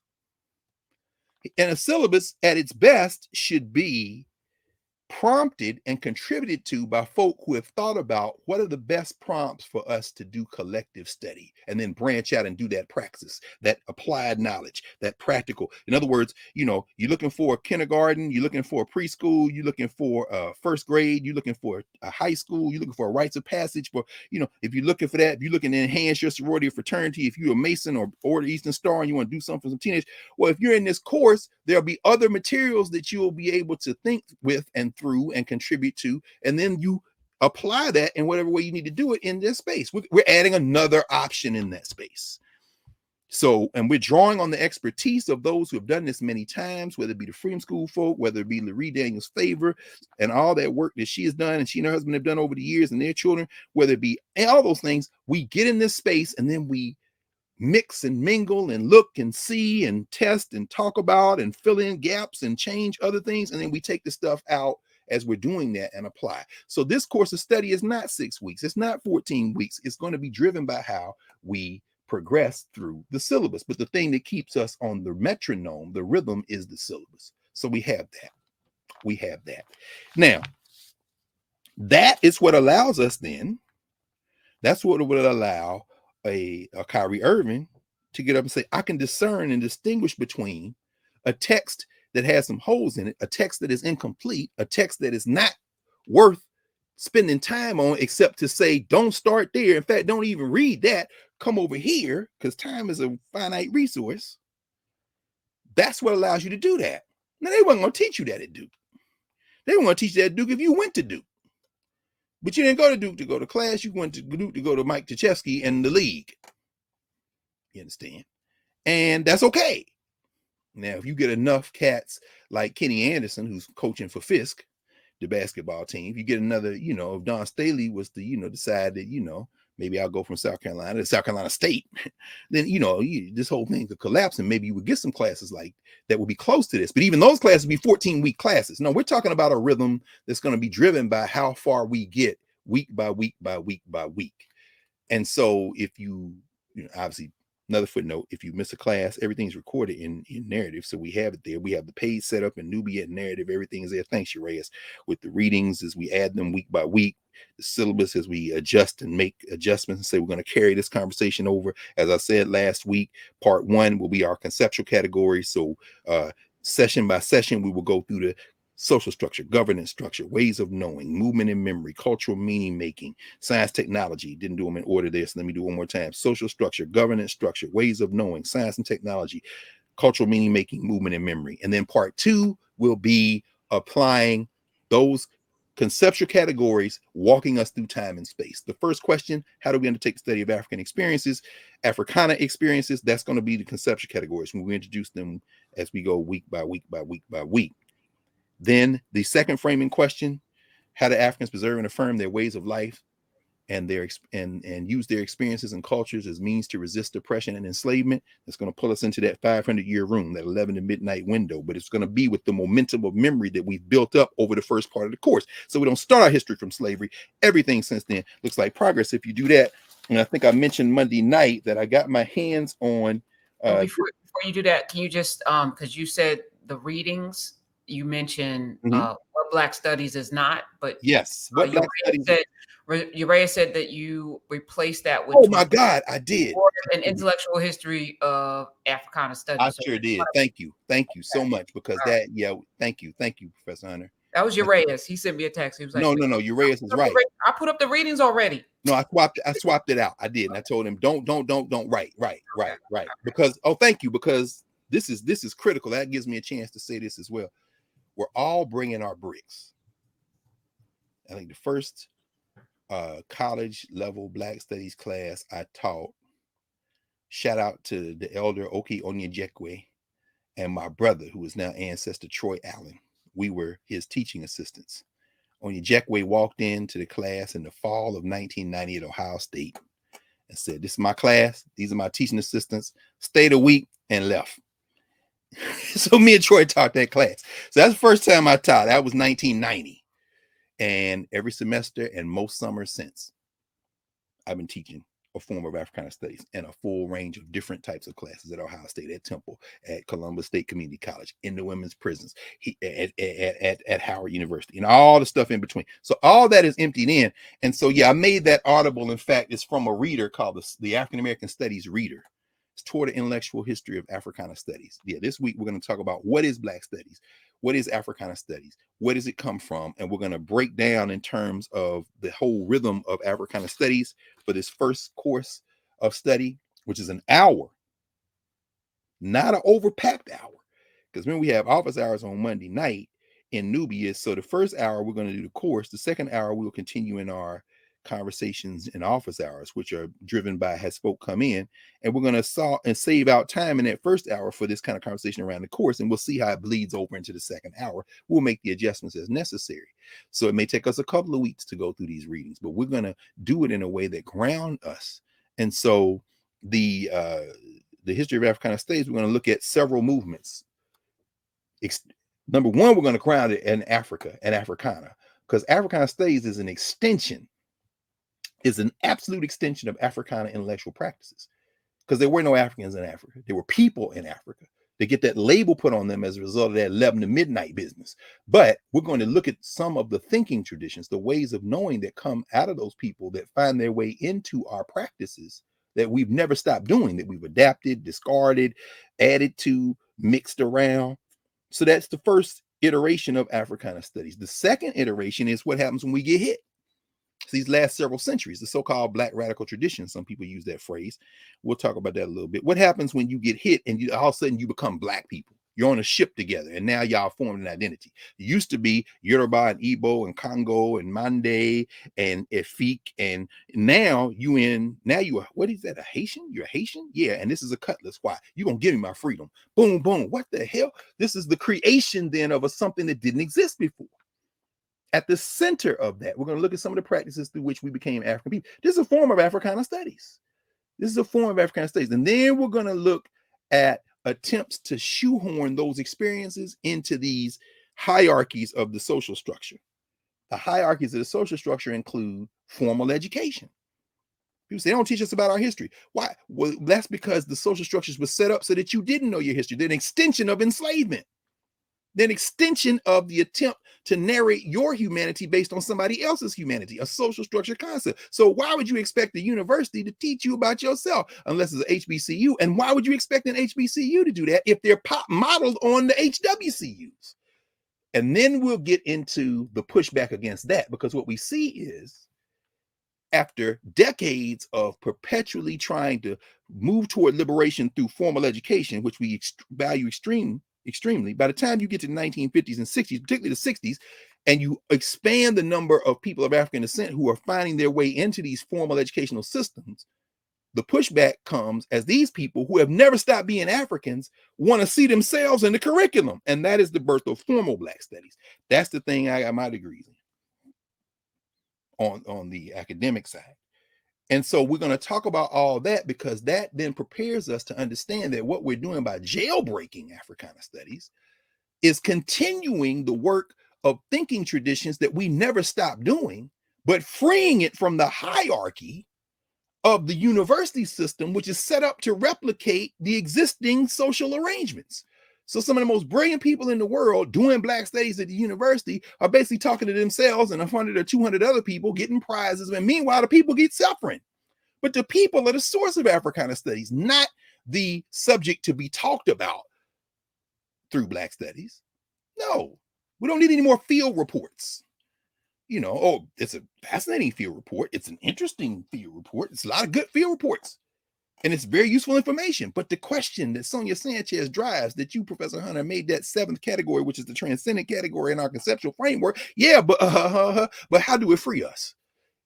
Well, it frees us because we want to get some grant money. Okay, I'm not going to argue with y'all, no problem. But we're going to create a space where we're trying to pour the cleanest glasses of water together as possible. And so that's the framework of the course of study as we move down through it, parts 1 and 2. And as we do that, somebody like a Kyrie Irving or anybody else and everybody else has the ability then to draw from a collective that will be, no, brother, see the protocols of Zion. Talk to him, Baba. Yeah, I remember when we was reading that, man. We was reading that back in the 80s. And I remember this bookstore in such and such, Trenton or New York or DC or Atlanta. And then we was like, yeah, man. But then we realized, nah, that's not it. Then we started studying something. What about you, sis? Yeah. Nana, come on and say something about this. Yeah, I studied Hebrew. And let me tell y'all something. In fact, I lived in Israel. In fact, I'm a Falasha from Ethiopia. And here's where, we think about, y'all call it the Beta Israel. So we're going to talk, then when they stick a microphone in your face, because somehow the social structure thinks ball players are academics. They know better. But they don't need Black thinking that can't be caricatured. In fact, they need Black thinking to be caricatured.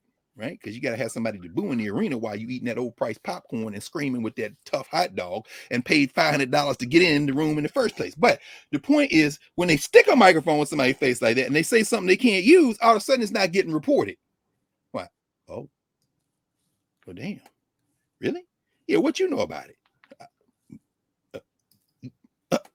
Okay, exactly. Hard to caricature somebody who is coming out of a space where there's collective debate, discussion, learning, and there's that intergenerational conversation where everyone is valued. This is the other thing we dictating to young people. Everyone is valued. So let's continue this. So that's Monday night we embark on that with Abdullah Kalamat, the piece from his article on the history of Black studies, and the short piece I wrote in my man Nate Norman down in Morehouse now. I'm looking at the book. I'm not gonna get up and pull either one of them because it's already been put on Nubia, thanks to a narrative, thanks to Urias. Thank you, Urias, toward the intellectual history of Africana studies. Abdullah Kalamat, of course, was on that faculty at Morehouse when Samuel L. Jackson, as an undergraduate, got put out of school in 1969 for holding the trustees at Morehouse hostage when they took over the building where they were having the trustees meeting. The previous year, Calvin Butts, who was also on campus at the same time, going to some of the same study groups, having conversations with Brad Brown and Stokely Carmichael, as he told Larry Crow in his History Makers interview. Well, Calvin Butts, the night Martin Luther King was killed, they were in Sale Hall, according to Dr. Butts, Reverend Dr. Butts, watching Shane, the movie Shane. And they stopped the movie and said that the king has been shot. What? So they go back to watching the movie and then they stop it again. So what the hell is it? He's dead. What? They go out in the street. Calvin Butts talks about making and throwing Molotov cocktails. He said, we burned a few businesses. We was out there wild. And then he said, we came around the corner and saw these white boys with guns. And that's when I realized that violence is not the way. Calvin Butts had, in fact, Prof, if you there, I mean, what kind of, I only met Calvin Butts a few times. In fact, that was a beautiful thing. They had John Henry Clark's funeral, and like so many others at Abyssinian.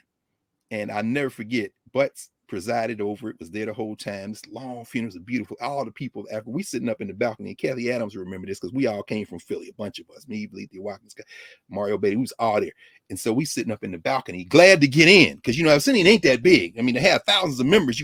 Church ain't that big. So we sitting up in the balcony, thing packed shoulder to shoulder. We like, and the Ga elders came over to pour libation because, John Clark had been initiated in the Ga tradition in Ghana. He had lived in Ghana for a while. His friend, Kwame Nkrumah, was prime minister at the time. Again, governance conversations. I'll never forget, these cats started pouring libation. Butt sitting there cool, legs crossed, looking cool as usual. And these brothers is in the pulpit pouring libation, which is not unusual. I look around, Kathy, you remember, I said, is that a bottle of gin? Wait, are these niggas pouring gin on the floor? I mean, Count Butts ain't blinked an eye. You know what I'm saying? Because, as he's talked about, yeah, I'm a Christian. In fact, Larry asked him, how would you like to be remembered? He said two things. I want to be remembered as a Christian in the tradition of Christ. Remember, this is not a guy who came into the ministry through a calling. He said, this is the institution that will help us. I'm going to talk a little bit more about it in a minute. Lawrence Jones, we'll talk about that in a minute. Then he says, number two, because once you're in the ground, brother, that's what he told Larry. Once you're in the ground, brother, you're in the ground. They're going to forget about you soon. He said, but I want him to say he was a good brother. He was a good brother. That's all. Because once you're in the ground, they're going to forget about you. Again, study will make that impossible. But I don't know if you have any memories of Calvin Butts in terms of how he moved to the ground. Again, being not informed. My biggest, I got to interview him when I was on the radio, WWRL, when he became the president of SUNY, SUNY Westbury. Westbury. Yes. State University. 20 years. New York. Yes, that was amazing. But it was really the Abyssinia Development Corp, that we did a lot of work when I was on the editorial board. Yeah. We have Darren Walker was the COO because we were having a lot of conversations with them and Tom Warner about Harlem because of the Apollo Theater, which is where the Pulitzer came from, because we, uncovered all of that. Yeah. So that was, so Darren Walker, who now is the head of the Ford Foundation, was instrumental in pushing and Calvin Butts' vision for Harlem, making sure that there were grocery stores and department stores and, that the work went to black people in Harlem. Yes. That really is the blueprint to me. Like, if you're going to be in leadership, if you're going to take these white people's money, you're going to have to make some demands about, like, what happened in Atlanta, when the mayor of Atlanta said all these contracts, there are not enough people we're going to develop the people to have these contracts, because you can't have a city of us and not make sure that money circulates back in. So, and chef's kiss to you and Latosha for calling out Mike Render on that. Yeah. What you say? What percentage now of black people have government business in Georgia? She said less than 1%. When she told and let's be clear, all of the people that are defending him, I see them in the comments in YouTube. Like, he does a lot for the community. Yes. Okay. Great. Okay. Yeah. That's wonderful. I'm not going, denigrate him for doing great things in the community. No question. This that you're doing right now is destructive. And you're talking about power. What you just said with Maynard Jackson, that's power. You're not building the airport unless a third of these contracts go to us. Marion Barry walking in the room saying, until I see at least 10% of these cats in here, lawyers writing bond, are black, we ain't doing no contracts in DC. That's different than saying, I got a barbershop, I hired 15 people. No, hell no. That's two different things. Thank you, Professor. Yeah, and like, Latasha, said, like, at the end of the day, you are setting yourself up that you're saying you don't believe in us to win, because you're making these deals with open enemies. We got to be in a room with all people. Why? Either you believe we can win this thing, either you believe we all can get across the finish line, or you don't. So the only time you had your bets if you don't believe you can win. That's right. And you can make mistakes. I mean, help us, because Darren Walker was quoted in the New York Times obit that appeared in today's paper on him. But Butts talks a lot about, the political choices he makes. I never endorsed a candidate from the pulpit of Abyssinian, But yeah, I came out for Dinkins. And yeah, I shook Giuliani's hand. And yeah, I was battling with Ed Koch. And yeah, Pataki. I endorsed Pataki because Cuomo did walk us through that. I mean, because he's a complicated figure. But it's different than meeting and then undermining all of the work that's being no done. question. This is what I'm asking. Yes. You know, I mean, we all have these grandeur, you know, well, if we meet with Trump and then we can hold him accountable. No, you got to know who you can hold accountable. And Calvin Butts came in with a weapon. Facts. You know, all of Harlem, you know, he came in with the largest Black church in New York, and all of those people, those are constituents. And so when he comes in to meet with a Pataki, here's what I want. Not what are you going to do for me? Which is the normal posture of Black people. Oh, we're going to elect you now. What are you going to do? No. I'm going to endorse you, but here's what you're going to do. Right. A, B, C, D, and I want, and it happened. And all you got to do is look at Harlem, what Abyssinia Corporation was able to do, Development Corp, to see that he actually delivered on the things that he demanded from the people that he sat in the room with. You don't just get in the room, shake hands, talk about somebody's a nice person. We don't give a damn about any of that. It's transactional. It's funny you said it because he said Giuliani got him. He said Giuliani was a racist. He's still a racist. He said we were at a church. It's a critical moment. He said the minister was talking about healing. I had to speak next. So I put my hand out, extended my hand. Giuliani shook my hand, embraced me. And I called him. He never called me back. He said, but Koch was different. He said, when I confronted Koch, I had been fired on him. Koch is like, why are you talking? He said, you always talking about what I should do. Then you should, what are you doing? He said, we sent y'all a proposal. Again, to your point. He said, we came from strength. He said, you didn't send me no proposal. He said, yes, we did. He said, nah, because you don't know nothing move without me knowing about it. He said, we sent you pros. Koch looked at him in the face and said, well, you know I'm going back and check. Like he gonna call him a liar. But said he went back. When Koch found out the proposal had been sitting there, he greenlit it. Now, this guy's a racist. I mean, to me, Koch is like a white Tariq Nasheed. In other words, Tariq Nasheed gonna say whatever need to be said to keep Tariq Nasheed in the eye. He gonna be against you. He gonna be for you. In a minute, he gonna be a Pan-Africanist. He gonna be jumping on 8 eyes. They gonna be what the hell? Tariq Nasheed is a pimp. Okay, let's be clear. And Koch the same way. No, come on back, because I really want to ask you about this in terms of Butts, because Butts, and he talks about being fairly criticized. He said, I'm not divine. I be making mistakes, but this position of strength you talking about. Yes. Once you have a position of strength, help us understand how important is that, even beyond personalities. He ain't like Koch, he like Giuliani, but you're gonna do what I tell you to do. I mean, how many of us are working in jobs right now? You can't stand your boss. I mean, like, it's transactional. Like, this is family where we are right now. But outside of this, you know, you make moves to put people in places to be more powerful. It's not about whether you like somebody or not. Anybody that operates in that low vibration, that's very immature, you know. And leadership, we demand leadership. If you're going to elect somebody, or if you're going to be in league with somebody, that they have to go bring back the spoils. Where are the receipts? You know, and it's not enough for them to make deals for themselves, right? Because that's what we have, a whole cadre of leaders making deals that now they are millionaires and they're, you know, they get this money coming in and there's a few crumbs that go. No, Calvin Butts centered Harlem. My gosh. And delivered, you know, and Darren Walker wouldn't be at the Ford Foundation right now. No question. Who now sits over presiding, giving out money, you know, in the same vein, you know, but not in the same vein. But, you know, it's to me the blueprint for how you lead. And he led through the pulpit, through the church, much the way Clayton Powell. That's what led through the pulpit. I mean, that's what you know, if you want pastor, come on now. You ain't got to be perfect, but you got to deliver. And it speaks to institutional strength, Prof, as you say, because even Butts didn't have that vision of what a minister should do until he came to Union. There was a black man there who was the first person African descent to be the president of Union Theological Seminary. His name was Lawrence Neal Jones. Lawrence N. Jones, Dean Jones.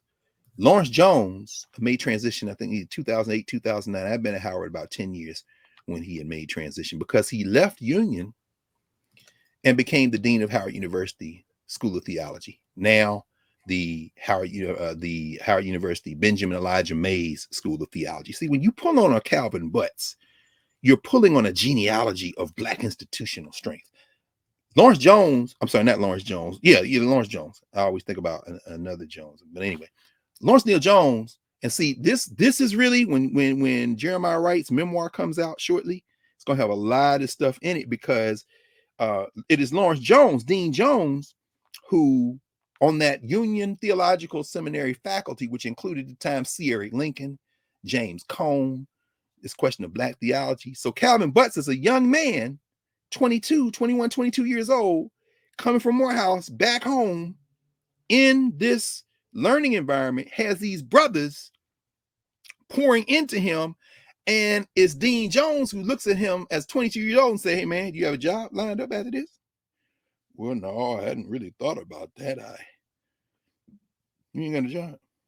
You got a wife, young child, and, condolences to the family, to Reverend Butt's wife, to his children, grandchildren, to the entire Abyssinian family as this brother begins his journey into eternity and ancestorhood. Maheru, as the Egyptians would say, the voice is true, meaning you did what you spoke your speech in the actions of your life while you were on this side that will make your name ring forever. As the young bulls would say, ring out. So all deepest feeling and emotion is shared as this man rises in power and becomes a powerful ancestor. And as we continue to progress forward to meet him on that other side from which we all came and to which we will all return. But he says, Dean Jones says to him, you got a job, you got a wife, young child. He said, I got a friend. I'm gonna make a call. You need to go up see him. Who was that? The man that came after Adam Clayton Powell at Abyssinian, the great Samuel DeWitt Proctor. See, this is where Jeremiah Wright need to tell the rest. I don't need to say nothing else. I just need to Jeremiah Wright. See, Jeremiah Wright, Sam Proctor helped train Jeremiah Wright when Jeremiah Wright, daddy, sent him from Philly down there to Virginia Union. Sometimes Samuel Proctor would come to Philly to preach, and they drive back down together. Or they would drive up to Philly when Sam Proctor was going up that way, and he'd get that training. Samuel DeWitt Proctor. Look him up. College president. Calvin Butts said, I ain't the first one to be a black minister and a college president. Samuel DeWitt Proctor did that. You need to understand, I'm not the first one to be a theologian and run an institution. Dean Lawrence Jones, Howard. Before Union, he was the dean of the chapel at Fisk University. These are the people who poured into him. And he said it was Lawrence Jones that said, in the black church, a minister cannot just be a minister. Minister must be a politician and an institution builder. A minister must build community. And Calvin Butts said that's when it clicked for me. If I'm going to be in a pulpit, I can't just be there preaching. You can make the argument, and in many ways, that Abyssinian Development Corporation was born when Lawrence Jones told all of the students, including a young Calvin Butts, brother, you can't just be a minister.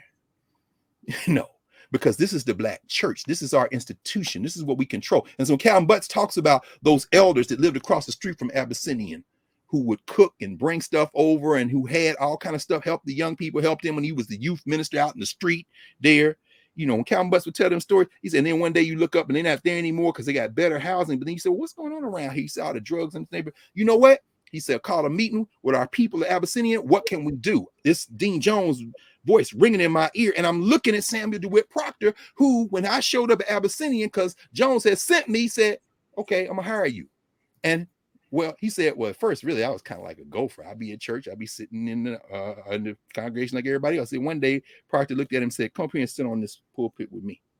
He's not been there ever since. 30 years. Then he moved through the thing. This is the training that you get. By the way, Lawrence Neal Jones, as I said, he was the dean of Howard Divinity School, the Benjamin Mays School, a beautiful building there at the Divinity School campus. And now the university is trying to figure out how to develop it. It's already developed, but I ain't gonna get into that because gentrification is real and there's a real tug of war going on. I think the university will make the right decision because we're gonna help them. Truth and service, we're gonna help them. But the library in the Howard University School of Divinity building, not where they are now, the temporary site over with the law school on so-called West Campus, my friend Yolanda Pierce, Dr. Pierce, who was the dean of the school, first woman to be dean of school. But Dean Jones, the library at the Howard Divinity School building itself, that library was built from scratch because Lawrence Jones, when touring this beautiful former monastery that is now the Howard University School of Divinity building, said, we need a library, because he said a library and a faculty That's the heart of a university. What we're doing in Nubia goes in that tradition, except we're inverting it. We're not looking at the university as a site of authority. We're looking at us as a site of authority. So we build in our libraries. There's a bibliography page in our kind of course of study. We're putting in resources. We're looking, we're taking things out. We're experimenting, that kind of thing. He says a faculty in the library, that's the heart. And so that library was named. This is after Alton, I think, became the dean. He's no longer at Howard anymore. Now he's the president of a seminary in Kentucky. But under Dean Pollard, is when they named the library for Lawrence Neal Jones, who was the person who envisioned it. But again, when you think of this genealogy, that's who Calvin Butts represented. And so thinking about his journey, you know, when he becomes the pastor at Abyssinian, we think about the fact that the Abyssinian Development Corporation, memory serves me correctly, goes back to like 1987. And so that's real power. Like you said, I mean, he's putting that into practice. He's putting into practice things that allow him and allow us to stand without having to go dance for somebody or do something just because somebody said something. Let me go back a little bit before he comes back to home to New York, when he's still down in Atlanta. Butts talks about, because he was in Morehouse from 67 to 71. This is the period of the birth of Black studies. We'll probably talk some more about this Monday night. The birth of university-based Black studies in terms of departments. This is the Howard Tour, the Black University Conference. James Turner, who we talked about, comes down there. Then Cornell gets their program, 69. And Calvin Butts is in undergraduate school at the time. And Calvin Butts is in all these study groups. He talks about Bill Strickland, who's still around. Bill Strickland spent most of his career at University of Massachusetts. Amherst, one of the founding parents of Africana Studies. Institute of the Black World. Vincent Harding, all this is going on in Atlanta at the same time. And he says in 1970, he hears this speech at this convening of the Congress of African Peoples. We haven't talked a lot about CAP. When we talked about Amiri Baraka and Ras Baraka and Amina Baraka, talked a little bit about CAP. CAP's very important in our governance formations, the Congress of African Peoples. There's still some folk around who were in that room, in these rooms. Mike Samanga, whose mother, Amani Humphrey, Nana Amani Humphrey, who's been an ancestor for some time now, that was the founding mother of the Aisha Shule and the W.E.B. Du Bois Academy. You know, the African-centered education world, you know what I'm talking about, in Detroit. Mike's from Detroit. He was a CAP member. He wrote an excellent book on Amiri Baraka and the Congress of African Peoples. Deeply researched, but anchored in somebody who was there. He ain't repeating what he saw in the archive. Anyway, young Calvin Butts goes and he hears a speech at CAP that pulls him into an orbit that he had already been in as a child, because after they moved out to projects in Manhattan, they go to Queens, Elmhurst, Queens, and Calvin Butts was raised around the corner from Malcolm and Betty's house. So Calvin Butts knew as a child people who were in the Nation of Islam. He also knew how hard it was to leave the Nation of Islam. He said it was some straight hard rocks in the NOI. He said, how did they get in the NOI? And then some of them cats wanted to leave the NOI, and the brothers is like, oh no, this is like the mob. Once you in, you ain't leaving. So I mean, Butts said, I grew up seeing them cats. Malcolm lived out, I mean, he literally lived in the same neighborhood as Malcolm and Betty and the girls. So he goes to Atlanta, and who does he hear? 5 years before Elijah Muhammad makes transition, he hears Louis Farrakhan. And Calvin Butts said, I seriously considered joining the Nation of Islam. It's very interesting, because it ain't gonna be in the New York Times. You know what I'm saying? It's not gonna be in the. They'll talk about the Development Corporation. They'll talk about controversial. They're gonna mention Adam Clayton Powell, but they're not gonna talk. Calvin Butts is a black man, anchored in black institutions. He said, I considered it. I did consider it. In fact, Larry asked him, why didn't they have Malcolm's funeral at Abyssinian? He said, I can't speak to why. He said, I don't know what was going through Adam Clayton Powell's mind. 1965. He said, but there were churches. There was a church that opened its doors, and that's where Malcolm's funeral was held. He said, Butts talks about, you know, this is where you heard Ossie Davis give the famous eulogy. Malcolm was our manhood, our shining black prince. He said, but if I had been the pastor of Abyssinian, we would have had Malcolm's funeral at Abyssinian. I have no doubt that's true. He says, because Abyssinian is a Baptist church for sure. And of course, there was a moment when Reverend Dr. Butts critiqued Henry Lyons and National Baptist Convention because Lyons had messed up the money and the board of trustees. And a lot of people say, you don't air dirty laundry. He said, no, you stand for what's right. Again, these are our formations. The church is what we have. He's very critical of mega churches and the prosperity gospel, this kind of thing. What is that doing for us? We started a development corporation not to get rich, but to pool our resources. Now we're sitting on $1 billion, and old people got a place to live. And if you're houseless, you got a place where you can transition and you can get some medical care. Got a school you can go to with the kind of curriculum we need, where we pay the teachers. I mean, this is what we're doing with institutions. The church is not about the next world. The church is about this world right here. In that respect, he shares it with the Nation of Islam. You're heaven and hell on earth. In fact, Bus tells a story about how, as a child, I think it was his uncle, somebody had this record collection. He go in the house and he hears this song playing. And who is the song? At that time, it was not Louis Farrakhan's, Louis X, because he had a whole career as a calypso artist before that. He's known as the Charmer. And if you ever hear that song on that 45, oh, my friends, it's easy to tell. White man heaven is a black man hell. When the white man came to America, he gave the Indian the fire water. He said, red man, we'll treat you the best. Then the Indian was moved further west. He said, now the original owners of this nation are cooped up on the reservation. Nobody wants them anymore. What is it? No, he says, now we are, to my black people, now we are the poorest of the poor. Nobody wants us anymore. Oh, my friend, it's easy to tell. White man heaven, black man hell. That was a famous song. Nation of Islam, Louis X at the time recorded that song. First time I met the minister, I was like, man, I couldn't stop laughing the first time I played the black man. It was on a cassette. We was in Columbus, Ohio. He just laughed. Oh, brother, did you like that song? I said, man, come on, minister. My point is that he grew up around that. So when he heard Farrakhan make that speech, it clicked for him. He briefly considered being in the Nation of Islam. And when Larry asked him, would you have had Malcolm's funeral at Abyssinia? He said, yeah, I would have had it there. They had John Henry Clark's funeral there. Dr. Ben, that's the last time I seen Calvin Butts. He presided over the wake. We were there for hours. We all spoke. Mario, myself, James Small was the master of ceremonies. Tony Browder, Paul Coates printed the programs, drove them up from Baltimore. We all there. And then the next day, they had the funeral. Now, as I'm walking in Abyssinian that day, who pulls up in a van with a bunch of other people because he was on the Reparations Council for a meeting that had taken place at the same time? Jeremiah Wright.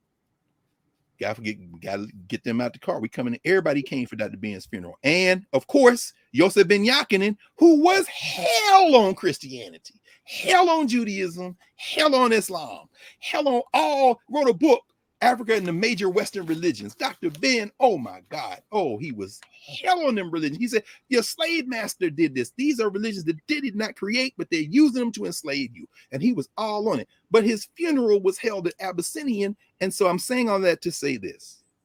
When people in New York came to Calvin Butts and said, we want to pull resources from you. We want to start a boycott of you. We want you to come out and condemn Louis Farrakhan. He's anti-Semitic. You will condemn him. Calvin Butts is like, see, here's what I'm not going to do. What I'm not going to do is anything you want me to do because you want me to do it. He never condemned Louis Farrakhan. Now, there's statements I don't agree with, sure, and I'll say it. But what we're not going to do, we're not going to play that game. But guess what? Calvin Butts don't work for you. Calvin Butts work for black people. And if you hit him too hard, somebody going to raise up on you. Because guess what? We're not worried about that. Now, Kanye running around, I'm a billionaire, yeah. And now they saying we're going to put all your money out the bank. Well, where's your team, Kanye? I see the young boy Jaylen Brown trying to help you because they attacked the kids. Who is they? They would be anybody writing, talking about close down Donda Academy. You know, you ain't got to agree or disagree. You ain't got to like or not like whatever, Kanye. You ain't got to tell him go take your whatever. Here's the thing. That thing named for his mom and some kids going to school. Y'all really want the school closed? So this ain't even about Kanye West, is it? It's about your flex. They told Calvin Butts, you're going to denounce Louis Farrakhan. Calvin Butts is like, I'm going to do what's in the best interest of my people. See, y'all must not know me. Y'all must not know about me. You know what I'm saying? You must not know about us. But see, you can only do that when you have institutional strength. Well, that's not true. You can do it anytime you want. But you have to be prepared to understand that this social structure we're in will make demands because everybody in it is fighting for power. And when you fight for power like that, that's why I said I wanted to go back just a little bit about that, because, you know, when we see Calvin Butts, his journey is one that is complicated.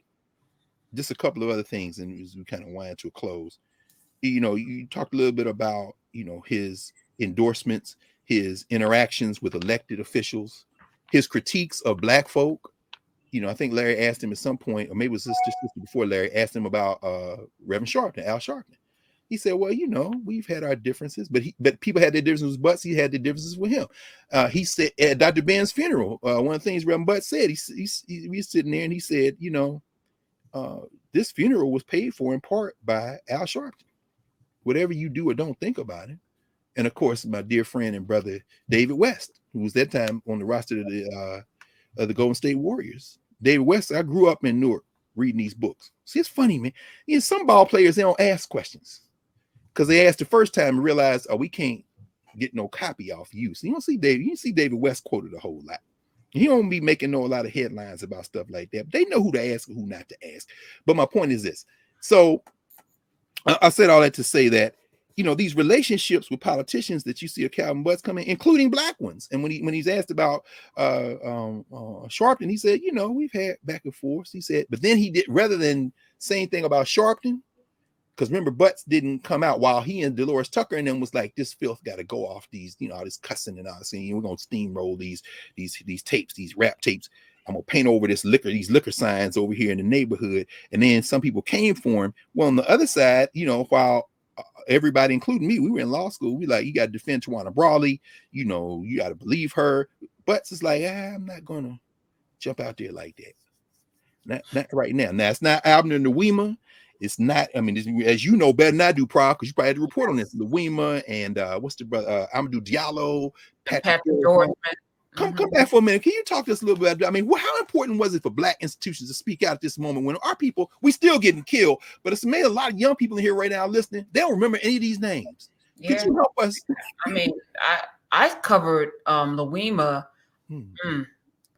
It's interesting, social structure. I actually became very friendly with Justin Volpe's father and his mother, who was a devout Catholic. And I spent time in that home, which is interesting, and actually even had writing correspondences with Justin Volpe. And his father said to me, you know, if Justin had killed Louima, we wouldn't be having this conversation. He'd be home, be no problem. Wow. And I remember that conversation, you know, and he said, I'm not defending what he did, but if he had killed him, we wouldn't be having this conversation. Because, you know, that's the acceptable lane, right? So, and it kind of informs what we've seen since, right? Because if he's dead, you know, there's a coverage for that. Louima was handcuffed to his bed. I remember talking to Sharp because I was working on Allen America at the time. And so it was that conversation that brokered the apology that ended up on the front page of the New York Daily News from Volpe to Louima's family, and because Sharpton was working with that. I mean, it's interesting, man. I feel strange even remembering this because it was at the apex of a lot of things that were happening in New York racially, and I was working for the New York Daily News and doing a book with Al Sharpton and in conversation with his mother, who, you know, I still have a letter from her, you know, just it's complicated because we're dealing with human beings and nobody wants to see their child. But what they did to Louima was unthinkable and unforgivable. And yet Louima forgave. My God. You know, so yeah, it's complicated, right? And that's something we're going to talk about. Our sixth framing question is, what organizations, individuals, ideas did African people create to advance, promote our interests? Here's a brother from the Caribbean, Haitian, yeah. Certainly we see, and then she ended up writing about this in her book, My Heart Will Cross This Ocean. Amadou Diallo's mother, again, immigrants from West Africa. We didn't make no distinction. black people were in the street. You know what I'm saying? And others, but black people, no, we don't get in this immigrant beef. This is, man, even what did y'all do? Patrick Dorsman, I think Dorsman was Haitian. Dorsman was, I think he might have, he was definitely, I think he was Caribbean. I don't think he was Caribbean, yeah, maybe Dominican. I don't remember, but African. I mean, it's yeah, he was definitely from the Caribbean. I'm gonna look this up because I don't want to be wrong. And that's not to gloss the differences. There isn't. I mean, but it's also weird because I remember the night that Diallo was killed and having a fight with my boss because I'm on the editorial board and I'm like, no rush to judgment. I'm like, they leveled 30 bullets in a neighborhood. 19 of them hit this man. He had a wallet, not a gun. And I said to him, could this happen in your Bronx neighborhood, Riverdale? Could it happen in your neighborhood with no accountability? We're not going to have any accountability in this editorial. I'm like, how? And I was angered to tears fighting for some space to leave this man who didn't deserve to die something. And I was granted 2 paragraphs in that editorial. Yeah, because it was war to get that, huh? It was hot. It was a hot moment, But that's why we had to have you in that room. And I'm bringing back all the memories now. Eleanor Bumpers. Oh, she was the first grandmother. She was the first. That what was it, a flash bomb that they bust in her house with, and she older lady, like, who's coming in my house? So yeah, she got a knife to protect herself, and boom, you're gonna blow away a grandmother. It was that. It was like that drum beat, similar to the summer of George Floyd. It was like a drum beat, right? Y'all moved all of us wherever we were in the United States. We knew those names: Michael Stewart, Eleanor Bumper. I mean, that's Hawkins. You said Hawkins. No doubt. Yeah, it was. But it hasn't stopped, right? So this is why zero tolerance has to be, our order of business, because we'll just be in this cycle again. In a few years, it'll be another summer of George Floyd with another, list of hashtags and say their name, say her name, say his name. Don't forget, never forget, hell you talking about, say their names. We've been here before in the 80s. We've been here before in the 90s. We've been here before in the 2000s. And then now, it's got to stop. It's got to stop. And we got to stop being distracted by people trying to pit us against each other around things that matter, not to anyone but the power structure. We're stronger together. There's strength in numbers. They know that, which is why whiteness keeps expanding to allow other people in. Ted Cruz, Marco Rubio, and the rest of y'all keeps expanding because they understand the strength in numbers. We don't. No. We don't understand that. Well, we don't have the momentum. I mean, there going to be a lot of young people in this room right now as we're saying these names who may not remember any of them because they weren't alive, but who have been taught these names, who know Breonna Taylor, and some, unfortunately, now peeking through might not even remember Sandra Bland. I mean, who, and I think about during that period that you were there waging this fight. We didn't live in New York, but the reason that we knew so much about it was that we had a black press, we had black writers like you, and the popular culture, the cultural meaning making. I think about Brand Nubian. I mean, was it One for All? Now Huey Newton was slain, and we all felt the pain of Yusuf Hawkins, and they was mad, but we was squawking. They tried to show false compassion, yet at the rally, they tried to bash in our brains, further adding to the bloodstains. I was mad at the news, and so was my brothers, and I wanted to get violent, but I'm a lover of black mothers, and black mothers need sons, not children that's been killed by guns. I mean, we knew those lyrics because Brand Nubian was pumping that stuff out. You know what I'm saying? I mean, you think about it, and now contrast that with today. I'm not saying that young people are not making music, but I'm saying if you don't have, there's a difference in art. Everybody get to be expressive, but I think there was a different mood, don't you think? Back then, we were getting the street differently. I think maybe not. We hadn't had the we hadn't had the money pumped into say different things. That was freedom. Public Enemy was freedom. Brand Nubians, Poor Righteous Teachers, Leaders of the New School, Wise and who I got my rap snacks. I see back there. Shout out to Wise Intelligent. Yes. And there was an edict. That hip hop was really about what was happening, even the message, right? but we weren't calling each other out our names and all this hypersexualism and all. And I'm not being a prude. I'm saying that music you can recite because of the beat, that drum that comes from Africa, and it gets in your soul. And if 2 and 3-year-olds can recite lyrics because of that music, which they can, I've seen it. They can't read and write, but they can recite lyrics. How about that? Don't we have a responsibility to make sure what they're reciting over and over again, which is the thing that we teach repetitively as teachers for people to remember and then pass along? Don't we have a responsibility to make sure what they're repeating is edifying? Don't we have a responsibility? Yeah, and to use the momentum of our memory. I'm thinking about even with that brand Nubian song, Alamo DJ cuts in from the last poets. I hear the time is running out. I'm saying, how do you even know that? And even with this Louis Armstrong documentary, I was very edified because the voice of Louis Armstrong in the documentary, reading correspondence from him, is not someone who sounds like Louis Armstrong. It's Nas. I said, look at that. That's a beautiful thing. I mean, this is the momentum of memory. So yeah, I think we do have an obligation. And again, this is not a critique of what's being broadcast, because we know the social structure doesn't care, because as you know better than I do, there was a war on that type of music. The crap that out of which emerged a Poor Righteous Teachers out of Trenton and a Public Enemy, and and all of that, for that matter, Latifah and the Flavor Unit, all of them. Come on, yeah, thank you, Craig. Rakim, no question, Queens. Yeah, there being Rakim, no question.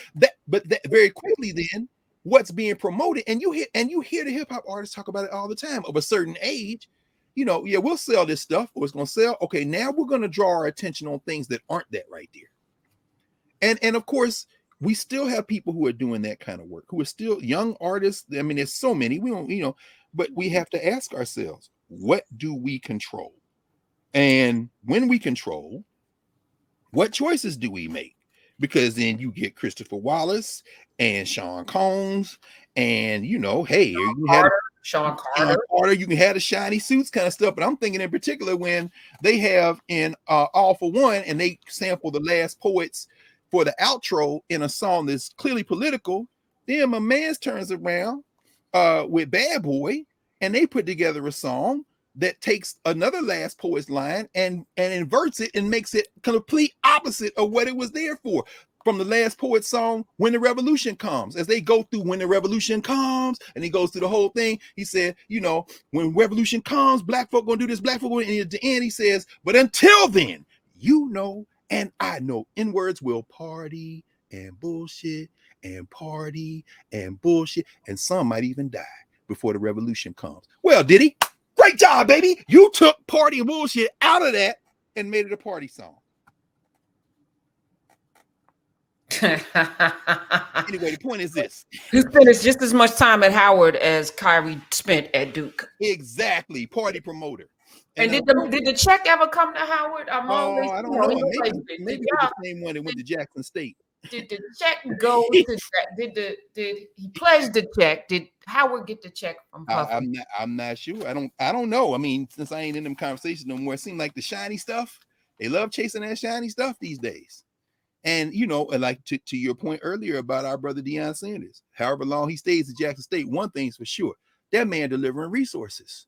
And it's changing the game. And of course, with this NIL, name, images, licensing, as we've talked about, they can make a brand anywhere. Wait, his son signed the largest contract with Tom Brady's company. I saw that. Tom Brady's company. I guess that's a smart move, right? Yeah, this is what I'm saying. It's complicated, right? Should he not have taken that this kid not taking that $1 million from Tom Brady's company? Should he not have done that? Does it crack something? Here's where we can learn. And again, this class being one of many places where we can drive this conversation, but we don't know what other places are doing, but this is a conversation we have. And just like when Nduku came in on Monday night, we had that deeper conversation. Pan-Africanism, here's a practical application of Pan-Africanism. You got Nigerians with more money than God.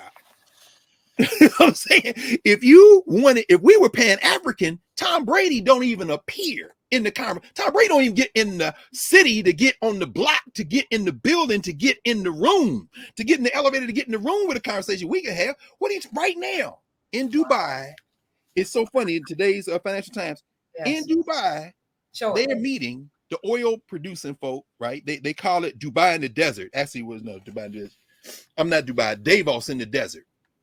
Do you know the oil companies are saying we understand what OPEC is doing? In fact, we think slowing gas might actually be a good thing. Why? Because they are making all the money in the world. Well, guess what? This is global politics. The American Negro thinking about the United States. Tom Brady should starve before he make any money off of black people. But if black people thought beyond the United States, Tom Brady, we'd be like, who? Who is that? Now I'm gonna tell you who, real quietly under the radar, has begun to make those moves. Keep our eyes on the African people in professional sports who come from other places. Be real. Remember Mutombo 20 years ago, 30 years began that in Central Africa. Yes. Elijah Wan very quietly Mm-hmm. watch Atacampo. What just pay attention. See, Yeah. understand when you don't see yourself as tied up, or in the words of Louis Armstrong, I ain't got no effing flag, but a black flag. When you don't tie yourself to your master, you might mess around and get free. Because guess what? Don't nobody else tie themselves. You think they tying themselves. They not tied to it. The Brazilian elections are tomorrow, Sunday. Bolsonaro has clearly put all this misinformation out. The Brazilian Supreme Court, it's illegal to spread misinformation on social media down there. He's screaming bloody murder, but they got a Supreme Court. In this country, the Supreme Court has basically said, we're going to let these white boys ride till the wheels fall off. And what are we doing? We debating about television, social media. Am I going to stay on Twitter? And some people need to go and vote. But I'm saying all that to say that And said is in the chat too. I just saw him. I saw him. Good. Yeah, said, because I know the election. In fact, this is Tuesday's Financial Times. Brazil's judges become mired in poll battle between Bolsonaro and Lula. Of course, reading between the lines, anytime the papers of white nationalism, internationalism say something like that, they trying to make a false equivalency. No, electoral disinformation is coming from Bolsonaro, and the Supreme Court has stopped it in Brazil. But here's the just a couple of things as we kind of wind up. Brutal week for big tech as investors knock $550 billion off market valuations. So you see, in fact, the first line, more than 550 billion, that's $500 billion, has been wiped off the value of the biggest U.S. digital companies this week, with big tech's headlong growth stalling because of the slowing global economy and mounting cost pressures. Now, that was on Tuesday. By the time you get today, of course, Elon Musk closes deal for Twitter as big tech valuations lose billions. And what are these pyramids doing up here? Oh, that's right. I thought we was gonna mention it because we all going to Kemet and people have started putting their stuff in. This is the Financial Times. We ain't gonna see these people when we go over there though. This is the Financial Times weekend, Eternal Egypt, Journeys Through Time, and they got a long article on Egypt. There goes the Horem Akhet, what they call the Sphinx, erroneously using that around. Here goes Hufu and Hafre, the pyramids we'll be going to, and I'm reading the whole thing, and then at the end they put a price tag on it of 4,500 pounds for an 8-night trip. I'm saying this half as long as we gonna be there, and you and they gonna do a whole lot of other stuff that ain't got nothing to do with study. Well, they ain't gonna do nothing that goes to study. They gonna be over there partying. This is how the rich white people doing, but we ain't gonna run into them because we're going to a lot of places they don't go. But Sanders could have signed. You think about an international conglomerate. It's one thing Rich Paul and them to. Oh, and by the way, I read an article also that says that CNN. I don't know if you saw this, Prof. You might have seen it. Let me see. This might have been in Friday's papers. I won't be able to find it quickly. CNN has announced that they are no longer purchasing documentaries. They're done with that as a cost-cutting measure. And so they said they got one on black music that's coming out soon. They got a couple more, but that's it for them.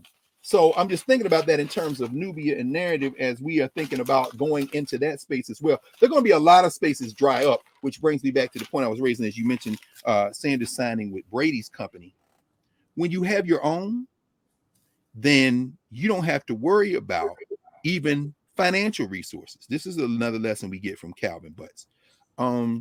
I wanted to mention one other thing as we kind of close, and that is, of course, with the we're getting close to election time. We got one more time together on Saturday before the thing goes down. This Wednesday, I was walking into my class at the law school at Howard, and who's standing outside the classroom door, the seminar room door? But Dr. Daniels, Ron Daniels. Ron Daniels, what you doing in town? He's making sure logistics are in place. We're going to be at Howard on the 10th of November for a town hall after the elections. And I'm, still joking if there's a country, but and so he was there in town looking at logistics. And I said, well, you ain't coming up here and not come in this class. And if you come in class, you're gonna have to stay. So if you want to talk to me, we're gonna talk after class and you're gonna lead the class. And so we had about a 3-hour conversation around voting rights. Because this actually, ancestors don't make any mistakes. This is the week where we did the chapter in our case book, Derek Bell's book, on voting rights. So the students update what has happened since the last edition of the book. They turn in papers on, the case law and the statutes, policy makes. So we had the whole conversation right up to again the Milliken case, which was argued a couple of weeks ago. The one Ketanji Brown Jackson jumped under, you and Angie Porter had a conversation about. And then I said, but we are fortunate. Here's a man who was in the room in Gary in 1972, who helped broker the compromises that led to the National Black Political Party, that did all of that work, who was in the brain trust with Jesse Jackson in 84 and 88, who ran president himself in 92, and all other things. Now, there are some things that Ron Daniels, Dr. Daniels, and I don't agree on of recent, and that's fine because that's what we do in governance formation. But he's the elder, and he's here, and these young people had never seen him. I say, man, please. And one of the things that came out, this is where I want to tie it to Dr. Butts. One of the things Ron Daniels was telling them is, he said, we wanted to lead the Democratic Party, and we encouraged Jesse, because that convention of 88, remember when we was all going down there to fight. It's going to be a fight because there's nobody with enough delegates. They had swept on Super Tuesday all these states in the South, and Jackson should have been on the ticket, at least as vice president, but they released all their delegates to the Democratic National Committee. Ron Brown becomes the chair of the Democratic National Committee. The rest is history. That whole triangulation DLC model, I've seen Barack Obama running around talking in Georgia. Maybe it'll help, maybe it won't help, but that whole conservative Democrat thing. Anyway, Daniels was like, we thought at that point, this Black foundation and this multiracial rainbow concept, of course, coming out of Fred Hampton and the Panthers, as we talked about that last summer, we could have built a different kind of force. And he says, but here's the thing I want y'all to understand, young people. You have a political party. It doesn't have to always be about running candidates and winning elections. Again, listening to you and Latasha the other day, listening to Linda Sarsour talk about the fact that harm reduction in electoral politics is a worthy objective, and all politics is local. And so you should vote in part because you're trying to reduce harm for the least of these. This is why Calvin Butts is negotiating with Pataki, negotiating with Koch, trying to build bridge with Giuliani. It ain't because he a sellout Uncle Tom. You got Black people in the street, and I need some house, I need some funding, I need my money back. And so even Charlie Rangel, who we say, because remember, Rangel runs against and replaces Adam Clayton Powell, the two ministers before of Abyssinian, the legendary Powell. And Calvin Butts says, the joke in Harlem is, Charlie Rangel won that election. He beat Adam Clayton Powell by 100 votes. And of course, they were all dead men. But now, but he's in there now. And so one thing Butts said, and he got some of Paris' own money. I'm not throwing out debate with the backwater. This is politics, to your point. It's not about personalities. Ron Daniels tells them, he says, you need an organized function in order to make political choices. If it ain't but two candidates running, you don't need to run an independent campaign if it's going to hurt your objective. What is the objective? That drives your politics. That's what you and Latasha were talking about. This is very important. And so Calvin Butts, thinking about the fact that he endorsed Ross Perot. And they asked him, well, why did you endorse Ross Perot, run against Bill Clinton? He said, I couldn't vote for Clinton. I couldn't endorse Clinton. He said, now Perot went left, and maybe that wasn't a good choice. And maybe it was. I don't know. But I could not endorse Clinton. Why? Because, see, I remember I was with Jesse, and we told Jesse, do not cave to the Democratic Party. And just like the Democratic Party sent some people to Gary in 1972 to stop that convention from endorsing for creating a Black political party because they wanted them to stay in the Democratic Party. Fast forward 12 years in 84, and then 4 years after that in 88, Democratic Party wants Black people in the Democratic Party and then wants to try to ignore them. But now we're in 2022, and we got a fight against emerging and open fascism in some ways. the thing we can't do, two things in conclusion. Number one, we cannot ignore the fact that there's a false equivalency between the Democrats and the Republicans. We need to think about what our objectives are and what will help us get there. And then the second thing is that we have to not be captured by any two-party system, but moving in our own interests, build our institutional strength so that we can require of politicians and anybody else certain things that we have won, not as concessions, but because people don't have the strength not to get out of our way and not give us those things, but release those things. That to me is one of the lessons of, as you've been saying, Calvin Butts, in where we are today in terms of institutional power. Amen. Not just require, demand. Demand. I like demand. No question. Power concedes nothing without it. That's what Fred said. So the requirement feels like it's optional. Right. It feels. Yes, it does. No, it does. Yeah. Demand. I wish I could find. And I thought Sharcy McIntyre was an old Westbury when he was there, but he's not. He came in '99, I think. And that's not a small thing. Maybe we talk about that Monday night a little bit about, that presidency was important. Yeah. That president. I mean, because what is it, about 5,000 people at SUNY Westbury, about a third Black, a third brown, maybe a little less than that white, a healthy percentage, over double digits Asian. That's really kind of like a United Nations campus, huh? Yeah, and it was a tough road for him. He said that, yeah. Very tough watching him, but again, the politics of universities, which I know, the politics of universities, the fundraising and all of the things, but it's not centered in, are we teaching children? There's a lot of bureaucracy and financial management and all of that, right. But it's not centered, which is what makes this space so incredibly special.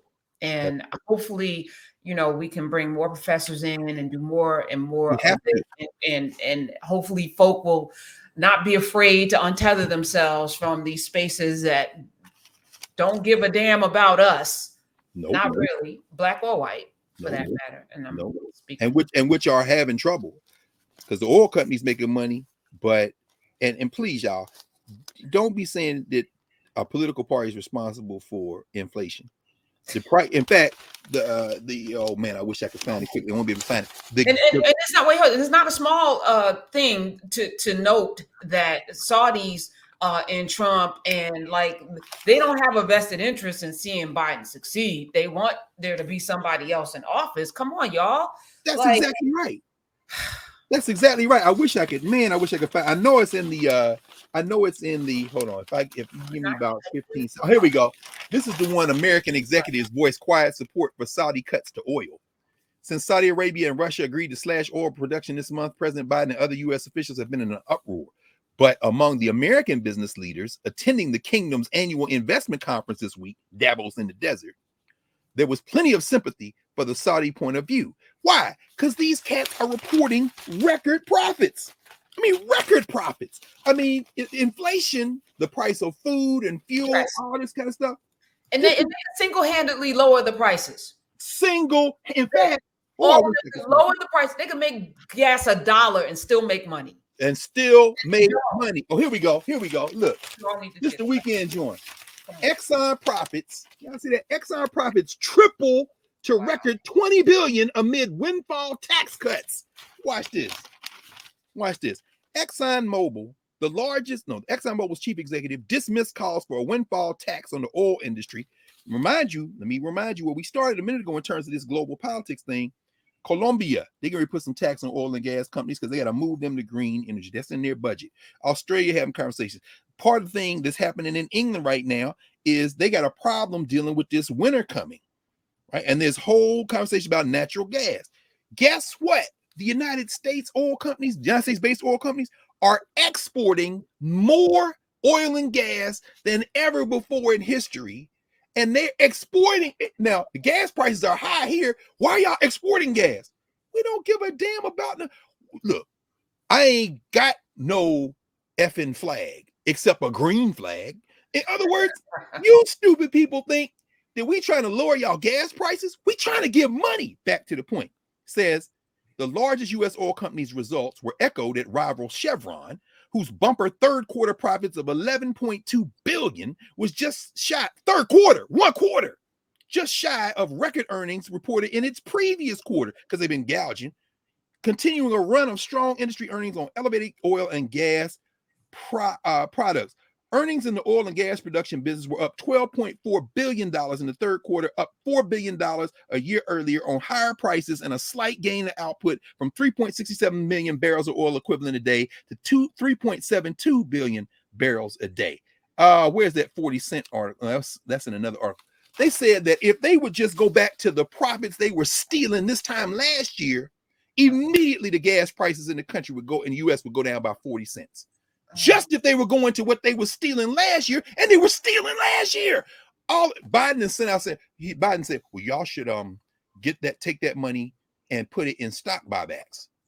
And not stock buybacks. You should put that money in reducing the prices. They looking at him like, hell no, we giving it back to our investors. Now, when you run out there and vote for the White Nationalist Party, because they run in misinformation campaigns, which is illegal in Brazil, but legal here.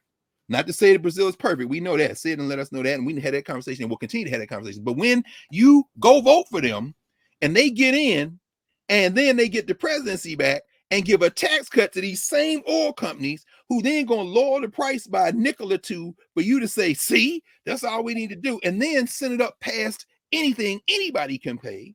Y'all better be ready because these companies are just manipulating the conversation to do what they're going to do, which is profit. So do we have power? Like I think about Montgomery, the bus boycott. Yes. And I'm like, what if we didn't buy gas for a month? Oh, I can't get to work. I can't do this. I can't do that. I just like, where's the pressure point for them? Where's the pressure point for them? Where's their pain point where they can be forced into stop doing this? Or maybe we should all buy the stock and then become shareholders and enforce it. I don't know. It's like, I just feel like, and somebody in the chat said we should maybe not call it inflation because it's really not. No. It's man-made. So the Fed is meeting now. They try to figure out because, problem is once it's broken that way, then you have unintended consequences. Poor people, desperate people do desperate things. That's true. And we were talking, remember Monday night when we were having a conversation in office hours. And, the whole idea around how do we build networks that don't rely on this kind of manipulation. It is manipulation. Of course it's manipulation. Yeah, of course. Now, could boycott work? Probably not. But what could work is collective work that would enable us to maximize our resources at the same time we build stronger networks. So when the brother from Grand Rapids, we had the conversation Monday night. I mean, here's a master chef who is trained, who is doing work. And then the brother from Maryland about a month ago, who's got a farm to table. Then the cats in North Carolina. I mean, we have networks that can be, and of course, it's trying to Black Madonna with all that farmland in South Carolina. Now, it's going to cost money for the gas to get, yes. But if you're going to spend money on gas, why not spend it into developing a network of farm to table work that can put together chefs and farmers and growers? I mean, all this, and then this distribution networks. And then they look up and say, okay, we're here to negotiate for a price reduction. But yeah, because we have about 15% of the market share for things that are on your shelves now. Really? Yeah, and we're going to pull all that stuff. We've made a decision. And that's about your profit margin, isn't it? Or what's your profit margin? About 10%. So we pull our 15%. I know y'all mad at Kanye about them shoes, but I also know that Adidas lost 250 billion, they say, off 250 million on their profits. And yes, they'll figure out another way because they're going to sell draws in Europe and they're going to sell soccer shoes and all this kind of thing. No problem. But don't think they don't miss that 250. But that's one dude. If we have a network, in the short term, the gas going to cost. Because remember in Montgomery, they tried to put the black cab companies out of business because the company started paying he said, your fare and during the boycott will be just enough for us to pay for our gas. So then in Montgomery, they passed a local ordinance that you got to charge them full fare. Why? Because we see what y'all doing. The company was in the boycott. So what are people doing? They ignored it. Some people got arrested. Most people didn't. Why? You ain't got the kind of muscle to enforce that. But the boycotts, I think, individual boycotts, that's different. Yeah, But shut it down. boycotts of networks, boycotts based Right, on networks we right. own, that's a different conversation. And today we're too comfortable with comfort. Back then, Yeah, discomfort was, they could be uncomfortable because racism was way more uncomfortable than walking to that's work. We are too wedded to comfort that's to even consider a moment of discomfort. that's right. So That's yeah, right. Well, but these are things we should be thinking about, though. This is how we should be approaching every single facet of life. Like, what's the pain and pressure point? How do we get power? How do we free people? How that's do right. we use our collective might to make things happen, to demand for things to happen? That should be the modus operandi, not, waiting for somebody to. No question. And when we can act, we must act. When you and Latasha were talking, and you talked about Medicaid expansion and the fact that there's $1 billion that could be accessed by Georgians right now, and then close 6 hospitals and getting ready to close the 7th one, the only one in Atlanta. And these people running out talking about, well, I don't know, Kemp is all right. No, they won't expand. That's your tax money. You're not getting your tax money back. And now you can't go to the hospital. You can do something about that at the ballot box. Now, you can pay attention to other things. Congo going on right now. In South Africa, they having they've got all the parties at the table except Eritrea, which is interesting, to try to squash this Ethiopia, get a ceasefire in Ethiopia. The former president of Obasanjo from Nigeria, the former president of Kenya, Kenyatta, is there. Nguku, who used to be over there, I'm saying African Union, she's there. They're trying to get Ethiopia to talk. It's difficult. Meanwhile, in Haiti, we know that the United States preparing an invasion, but at the same time, and we had this conversation with Ron Daniels too, because he spent a lot of time in Haiti. This Montana group, which is also connected to the United States, Ron's like, it's complicated because if you call elections today in Haiti, who's to say they simply won't just say, well, we had elections and they put another stooge in? Haiti needs to stop being interfered with. And we are of African descent. We need to pay attention to that and try to put pressure on people here in the United States who are making bad policy as it relates to Haiti, including some people who look like us in the Congressional Black Caucus. It's very important. But what you can do today is go vote. This is important. You know what I mean? So there are long range and short range. The short range is, are you ready? Go vote. Go vote. And in a place like where was the judge refused to halt? Maybe it was Arizona. These thugs want to go out and observe the polls. You're trying to scare Black people. You're trying to scare our people. So guess what? Maybe we need to go and observe some polls. We're going to observe some polls too. In other words, if you already voted, maybe you want to go out there and just stand across the street while they out there yelling at your grandmother and scaring her. We need some of these cats, y'all so tough. Just go stand across the street and watch them white boys back up off because they trying to intimidate people. They get ready to try to steal this election. And you can do something about it. We can do something about it. We can do something about it. Yeah, I'm here. So, Wes Moore about to be the governor of Maryland. And those of you who do, that is so wild. Isn't it wild? It is wild. It's wild. It really is wild. It's not Wes Moore. I mean, we know we ain't gonna say no much about it right now, but 10 years from now, we might be looking at the president of the United States. I'm saying Wes Moore look like he's threading a needle, man. And he's not, and he, if you and those of you who've read Wes Moore's book, the other Wes Moore, his recent book, this is very interesting. Say less. Say less. We're gonna say less. No question. Nobody know nothing. Let us just get. But they already got him on the radar. So maybe some of the way we protect him is to say more. Say less. Or you think? What I'm saying is, typically, just like with these oil prices, these things operate well when disinformation is in the pool. Right. These cats are talking every day. Who's not talking about it is what we doing. The more we talk like this, the more they got to come up with something else. And you can't keep throwing Kyrie. You can't keep going Kanye. You can't keep throwing Twitter. Because now we talking, and what we doing? We in the house turning on lights. And you know what happens when lights get turned on? All the roaches scatter. And this is a roach-filled house called United States. Raid. All right. You ain't lying. The roaches on the wall. But we do need some raid because we can't let this mother effer come. We better get. Hey, I love you. I'm sorry. I'll be moderating on Monday, so that means it's going to be a little different. Your race is not going to be there, so y'all y'all going to behave in the chat. Up out the paint. But you're going to get snatched up quickly. All right. But I'm looking forward to this introduction to Africana Studies. I am too. It's Halloween, so maybe I put on a certain shirt and tie because Since it's That's your Halloween, costume. I see you. your I see you. costume. Yeah, I need a All costume. right. Oh, wait a minute. Do I have any ties? No, Oh, scratch that. I ain't got no ties. I'll put on a suit jacket. All right. Love you. Love you too. I'll see